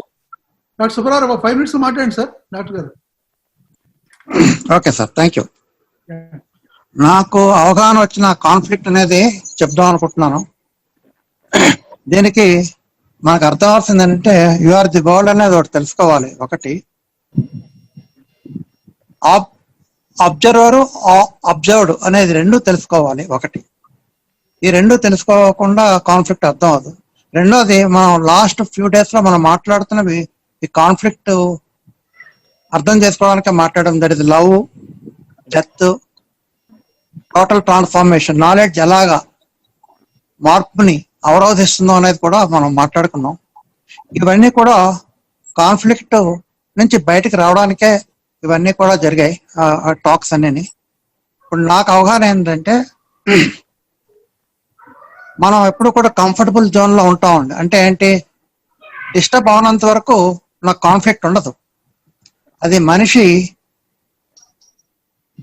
ప్రతి ఒక్కడు నాకు తెలిసినంత వరకు భేద గొప్ప వయసు చిన్న వయసులో ఏమన్నా తేడా ఉంటుందేమో కానీ వయసు పెరిగే కొద్దీ కాన్ఫ్లిక్ట్ పెరుగుతూనే ఉంటది. దానికి మనీకి దానికి సంబంధం లేదనుకుంటాను. వాళ్ళ భేదవాడు జీవించే సొసైటీ వాళ్ళు ఉంటారు, వాళ్ళను కాన్ఫ్లిక్ట్, వాళ్ళ ఫ్యామిలీలో కాన్ఫ్లిక్ట్. తర్వాత ఇక్కడ నేను గురించి ఒకటి తెలుసుకోవాలి. నా గత అనుభవాలన్నీ కూడా స్టోరే నాలెడ్జ్ కింద. ఆ నాలెడ్జ్ లో నా అనుభవాలు ఏంటంటే అదే మెమరీ కింద ఉంది.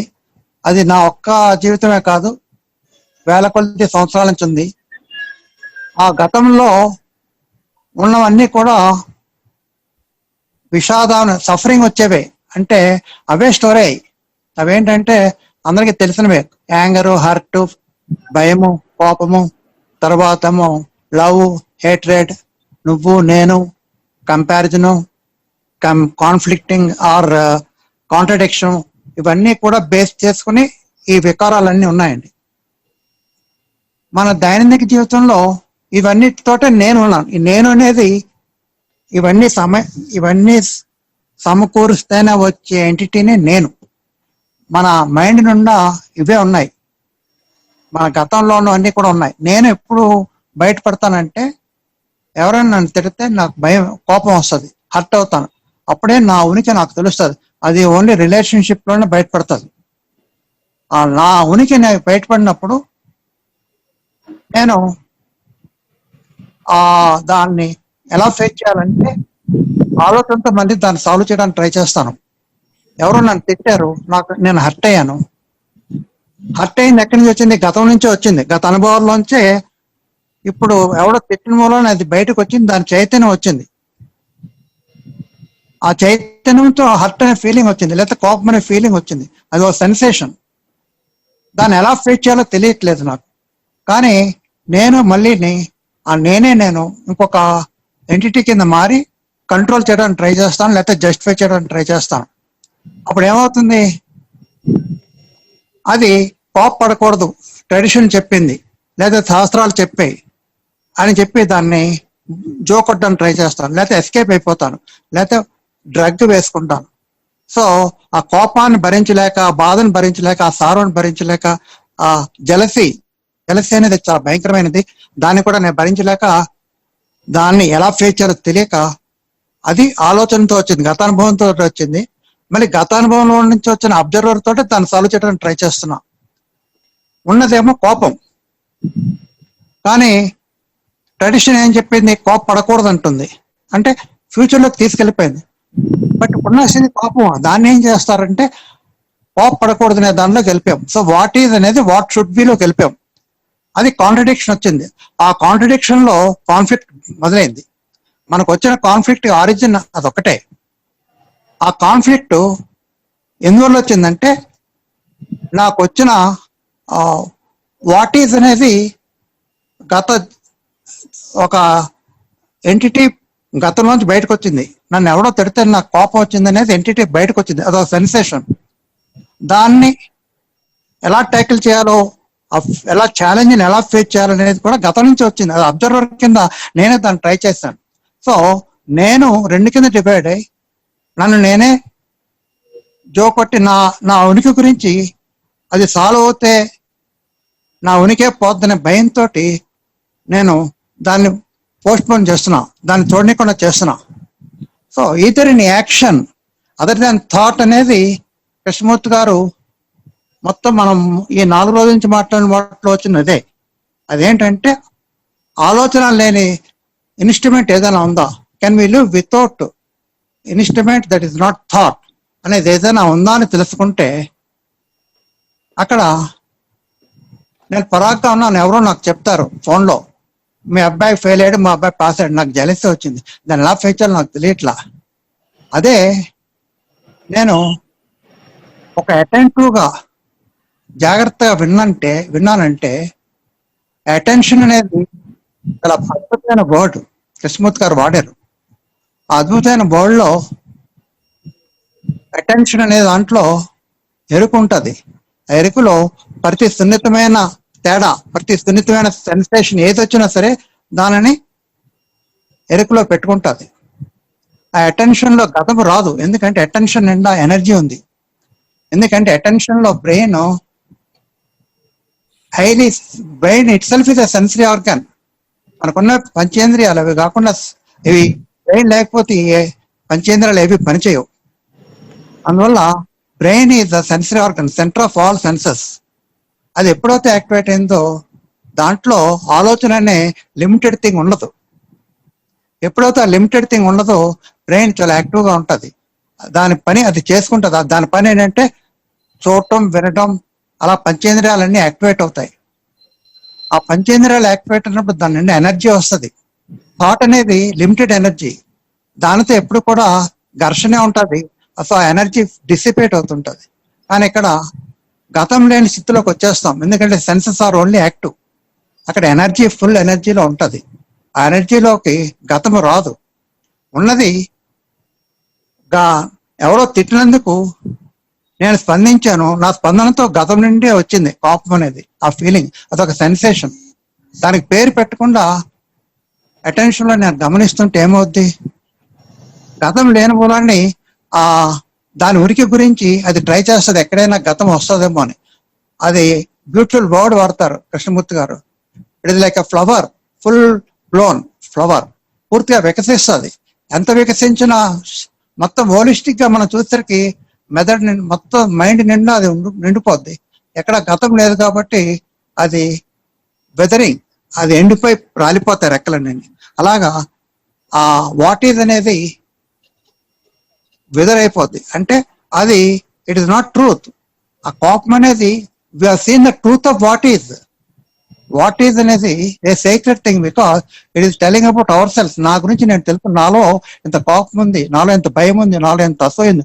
అవి ఎప్పుడైతే ఛాలెంజ్ లో, రిలేషన్షిప్ లో ఛాలెంజ్ లో బయటపడిందో దాన్ని ఉన్నట్టు చూడటానికి వీలు చేసింది సీక్రెట్ ఆ వాట్ ఈజ్ అనేది. దానికి ఎప్పుడైతే నేను అటెన్షన్ లో ఉన్నానో ఆ గతం మళ్ళీ రాదు ఆ ఎనర్జీలో. సో ఉన్నది ఏంటంటే చూడటం, వినడమే. ఆ స్థితిలో, ఆ బ్రెయిన్ లో ఎప్పుడైతే ఆ స్థితి, మానసిక స్థితి ఎప్పుడైతే మైండ్ లో ఉందో అప్పుడు ఆ వాట్ ఈజ్ అనేది డిజాల్వ్ అయిపోద్ది. అంటే నేను ఎండాను. ఎందుకు కోపం ఎవరికి వచ్చింది? నాకు వచ్చింది. ఆ నేను అనేది ఎండ్ అయింది ఆ మూమెంట్ లో. సో ఆ టైంలో ఘర్షణ అనేది ఉండదు. ఎందుకంటే మన ట్రెడిషన్ ప్రకారం కోపం వస్తే కోపపడకూడదు అనే దాంట్లో కలిపాం, టైం ప్రాసెస్ లో కలిపాం.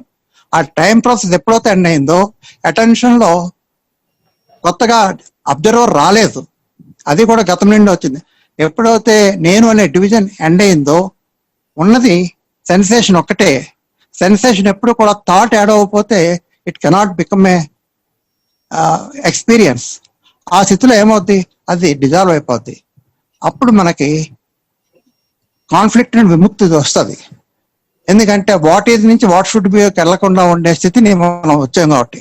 ఈ కాన్ఫ్లిక్ట్ ఎందుకు ఎండ్ అవ్వాలంటే, మనలో గందరగోళం ఉందంటే మనమే చూస్తాం. మన ఇంట్లో అందరికీ గందరగోళం వస్తుంది. అందరూ ఒక ఉద్రిక్త వాతావరణం ఉంటుంది, పిల్లల్లోనూ, భార్య పిల్లల్లోనూ, తల్లిదండ్రుల్లోనూ, బ్రదర్స్ లోను. నాకు కోపం వచ్చిందంటే, ఎప్పుడైతే నేను యు ఆర్ ది వరల్డ్ అనేది ఎప్పుడైతే అన్నామో ప్రపంచంలో అందరికీ ఇదే వస్తాయి. నువ్వు if you can end what is అనేది చూసుకుంటే, through understanding, through attend to mind observation, ఎప్పుడైతే వాట్ ఈజ్ అనేది ఎండ్ అయిందో, ట్రూత్ తెలుసుకుని, then there is only blissful state. ఆ బ్లిస్ఫుల్ స్టేట్ లో there is no scope for any వికారం అనేది ఏది రావడానికే స్కోప్ లేదు. వికారం లేకపోతే కాన్ఫ్లిక్ట్ రావడానికే స్కోప్ లేదు. ఆ కాన్ఫ్లిక్ట్ లేని జీవితం అంటే ఏమిటో ఎవరికి వాళ్ళు తెలుసుకోవాల్సిందే. Thank you sir. Thank you doctor garu. Thank you sir. Ramakrishna గారు,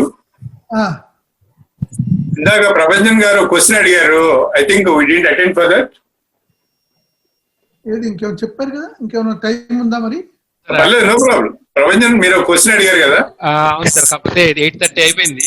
so even though we have question is, even though we have different opinions, can we still communicate? That is the question. So maybe మీరు అడిగే sir Prabhanjan గారు, మీరు అడిగిన question ఒకసారి తెలుగులో చెప్పండి. ఏమడిగినా అదే రేపటికి చేస్తాం వాయిదా. ఈ రోజు వద్దులేండి. మన మధ్య అభిప్రాయ భేదాలు ఉన్నప్పటికీ మనం ఒకరితో ఒకరు కమ్యూనికేట్ చేసుకోవచ్చా అంటే కమ్యూనికేట్. రైట్, సరే. దీని గురించి రేపు మాట్లాడుతున్నాను. అయిపోతుంది. కృష్ణమణి గారు, 2 నిమిషాలు తీసుకుంటానండి. ఓకే. మనము ఆలోచించుకోవాల్సిన విషయంలో, మనము మన గురించి ఒక ఇమేజ్ క్రియేట్ చేశామా లేదా, ఇది చర్చించడం కంటే కూడా గుర్తించడం అనేటటువంటిది important. Have I created an image about myself or not? And రెండో ప్రశ్న ఏంటంటే, ఈ ఇమేజ్, ఈ రూపము, ఈ ప్రతిరూపం అనండి, ప్రతిబింబం అనండి, ఛాయ అనండి, ఇంకోటి ఏదైనా అనండి, ఏదైనా పదాలు వాడండి. ఆయన ఇమేజ్ అనే పదం వాడారు. ఇమేజ్ అంటే నాకున్నటువంటి అవగాహనతోటి నా గురించి నేను ఒక చిత్రం, ఒక బొమ్మ గీసుకున్నాను. ఇప్పుడు ప్రశ్న ఏంటంటే, ఇది వాస్తవమా కాదా? Have I created an image are not అనేది మనం గుర్తిస్తున్నామా లేదా? రెండోది, ఈజ్ దిస్ ఇమేజ్ రియల్? ఈ ఇమేజ్ నిజంగా నేనేనా కాదా? ఇంత మొత్తం చర్చలో మనకి అర్థం అవ్వాల్సింది ఏంటంటేనండి, ఈ ఇమేజ్ వలన కాన్ఫ్లిక్ట్ వస్తోందని కృష్ణమూర్తి గారు అంటున్నారు. అసలు ఈ ఇమేజ్ ఉందా లేదా అనేటటువంటిది మనకి స్పష్టంగా తెలిస్తే ఆ కాన్ఫ్లిక్ట్ అనేది కూడా అది ఎక్కడి నుంచి ఉద్భవించింది అనేటటువంటి తెలియడానికి అవకాశం ఉంది. రెండోది, మనంతటా మనం గుర్తించవలసింది ఏంటంటే ఈ ఇమేజ్ నేనా, ఈ ఇమేజ్ కంటే భిన్నమైనటువంటి నేను ఏమన్నా ఉందా, లేకపోతే నాకు అంటూ ఏమన్నా ఉనికి ఉందా? ఈ ఇమేజ్ కాకుండా ఈ ఇమేజ్ నిజమా కాదా? Is this image true or false? ఇది మనకి చాలా స్పష్టంగా ఈ రెండిటికి మనకి సమాధానాలు దొరికితే తప్ప మన అంతరంగంలోంచి ఆ సమాధానము రావాలి. ఆ సమాధానం కూడా కేవలము మాటల రూపంలో కాదండి, అవేర్నెస్ రూపంలో రావాలి. ఒక రకమైనటువంటి జాగృత అవస్థ కలిగి ఉండి ఈ రెండు ప్రశ్నలకి మనం సరైనటువంటి సమాధానం కనుక వస్తే దాంట్లోంచి ఉద్భవించినటువంటి దానికి ఎటువంటి సంఘర్షణ ఉండదు. దాన్నే ఆయన ప్రజ్ఞ అన్నారు, దాన్నే ఆయన లవ్ అన్నారు, కంపాషన్ అన్నారు, ఇంకోటి ఏదైనా పేరు పెట్టారు, గాడ్ కూడా అన్నారు ఒక సందర్భంలో. You may call it as God also, I don't have any objection. కాబట్టి ఈ రెండు ప్రశ్నలు మన మనస్సులో నిరంతరము మెదులుతూ ఉండి వీటిళ్ళ యొక్క సత్యాన్ని మనం గుర్తించాలి. That this image is there and that this image is false అనేటటువంటిది ఎవరికి వారు గుర్తించాల్సిందే తప్ప అవతల వాడు చెప్తే వచ్చేది కాదు. ఈ రెండు ప్రశ్నార్థకంగా చూడగలగాలి. సమాధానం కూడా మెదడు నుంచి కానీ మనస్సు నుంచి కానీ గతం నుంచి కానీ ఇవ్వాల్సింది కాదు. ఈ సమాధానాలు మనంతట మనకు వచ్చినప్పుడు మబ్బులు విడిపోయినట్లు, ఒక సూర్యోదయం అయినట్లు మీకు ఆ ప్రజ్ఞ అనేటటువంటిది కలుగుతుంది. అది ఒకసారి గనక మీరు అది కలిగినప్పుడు మీ దృష్టి అంతా కూడా మారిపోతుంది అన్నారు. ఈ రెండు ప్రశ్నలు అన్నారు కదా సార్, దాన్ని తెలుగులో చెప్పండి సార్. రెండు ప్రశ్నలు ఇంగ్లీష్ ప్రశ్నలు చెప్తున్నా కదండి. నాలో తెలుగు అదేనండి, నా గురించి నేను ఒక రూపాన్ని కల్పించుకున్నాను నా మనసులో. నేను ఫలానా, నేను ఇలా ఉంటాను, నాకు ఇవి గుణాలు, నా అవలక్షణాలు ఇవి, నా మంచి గుణాలు ఇవి, నాకున్నటువంటి ఆస్తి ఇది, నాకున్నటువంటి సంపద ఇది, నాకున్నటువంటి అంతా కలిపితే నేనే కదండి. ఈ నేను అనేటటువంటి ఒక రూపం ఏదైతే కల్పించుకున్నారో ఆ రూపాన్ని మీరు చూడగలుగుతున్నారా లేదా అన్నది ఒక ప్రశ్న. రెండో ప్రశ్న, ఈ రూపము నిజంగా నేనేనా, ఇది నిజంగా నేనేనా, లేక దీనికంటే భిన్నమైనటువంటి నాకు ఒక ఉనికి ఏమన్నా ఉందా? Any existence other than this image, ఈ ఇమేజ్ కాకుండా, ఈ రూపము కాకుండా నాకంటూ ఏదైనా ఉనికి ఉందా? ఇవి ప్రశ్నార్థకంగానే ఉండాలి. ప్రశ్నార్థకంగా మన మనస్సులో మెదిలి మన అంతరంగంలోంచి దీనికి సరైనటువంటి సమాధానం మన దానంతట అది వచ్చినప్పుడు ఆ గుర్తింపు, ఆ అవేర్నెస్, ఆ ఎరుక అని దేన్నైతే అన్నారో దాంట్లోంచి ఉద్భవించిందే ఈ ప్రజ్ఞ అనేటటువంటిది. అక్కడ ఎటువంటి కాన్ఫ్లిక్ట్ ఉండదు అనేటటువంటి కృష్ణమూర్తి గారు చెప్పినటువంటి విషయాన్ని మనం ఈ రెండు ప్రశ్నల్ని మన మనసులో మెదిలేటట్లుగా వేసుకుంటే మనకు తెలుస్తుంది అని. Right, thank you sir.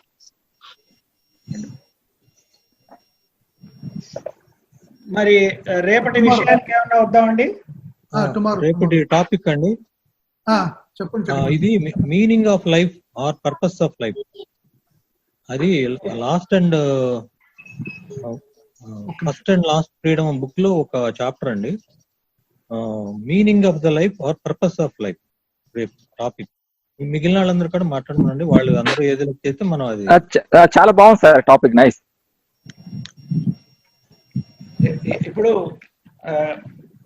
ఒక విషయం ఏంటంటే కృష్ణమూర్తి గారిని ఎక్కడి నుంచి మొదలు పెట్టినా ఒక మూలమైనటువంటి అంశం దానికే వస్తామండి, అభ్యంతరం లేదు. మనం మీనింగ్ ఆఫ్ లైఫ్ అనేటటువంటిది, పర్పస్ ఆఫ్ లైఫ్ అనేటటువంటిది మనం పరిశీలించవచ్చు. దాని తెలుగులో చెప్పండి సార్. సార్ అదేనండి, నా జీవితం యొక్క లక్ష్యం ఏంటి, జీవితం యొక్క ఉద్దేశం ఏంటి, జీవితం యొక్క గమ్యం ఏంటి, జీవితం అంటే ఏమిటి? సరే, అందరూ ఇష్టపడతాను కాబట్టి ఇదే పెడతాను టాపిక్. ఇది ఫస్ట్ అండ్ లాస్ట్ ఫ్రీడమ్ అని బుక్ ఉందండి కృష్ణమూర్తి గారి మీద. దాంట్లో చిన్న టాపిక్ అన్నమాట. మీరు ఒకసారి అది దొరికితే కనుక చదవండి, కొంత మనకి ఇంట్రడక్షన్ గా ఉంటుంది. Okay okay sir, thank you sir. అందరికీ నమస్కారం సార్. అందరికీ నమస్కారం అండి. థ్యాంక్ యూ అండి. Meaning good of night. Life. Okay, meaning of life. Thank you sir. Thank you, sir. Thank you very much. Thank you. Traffic ఇదే, రేపు traffic right. అందరికీ నమస్కారం. థ్యాంక్స్ అండి, నమస్కారం అండి. Thank you sir.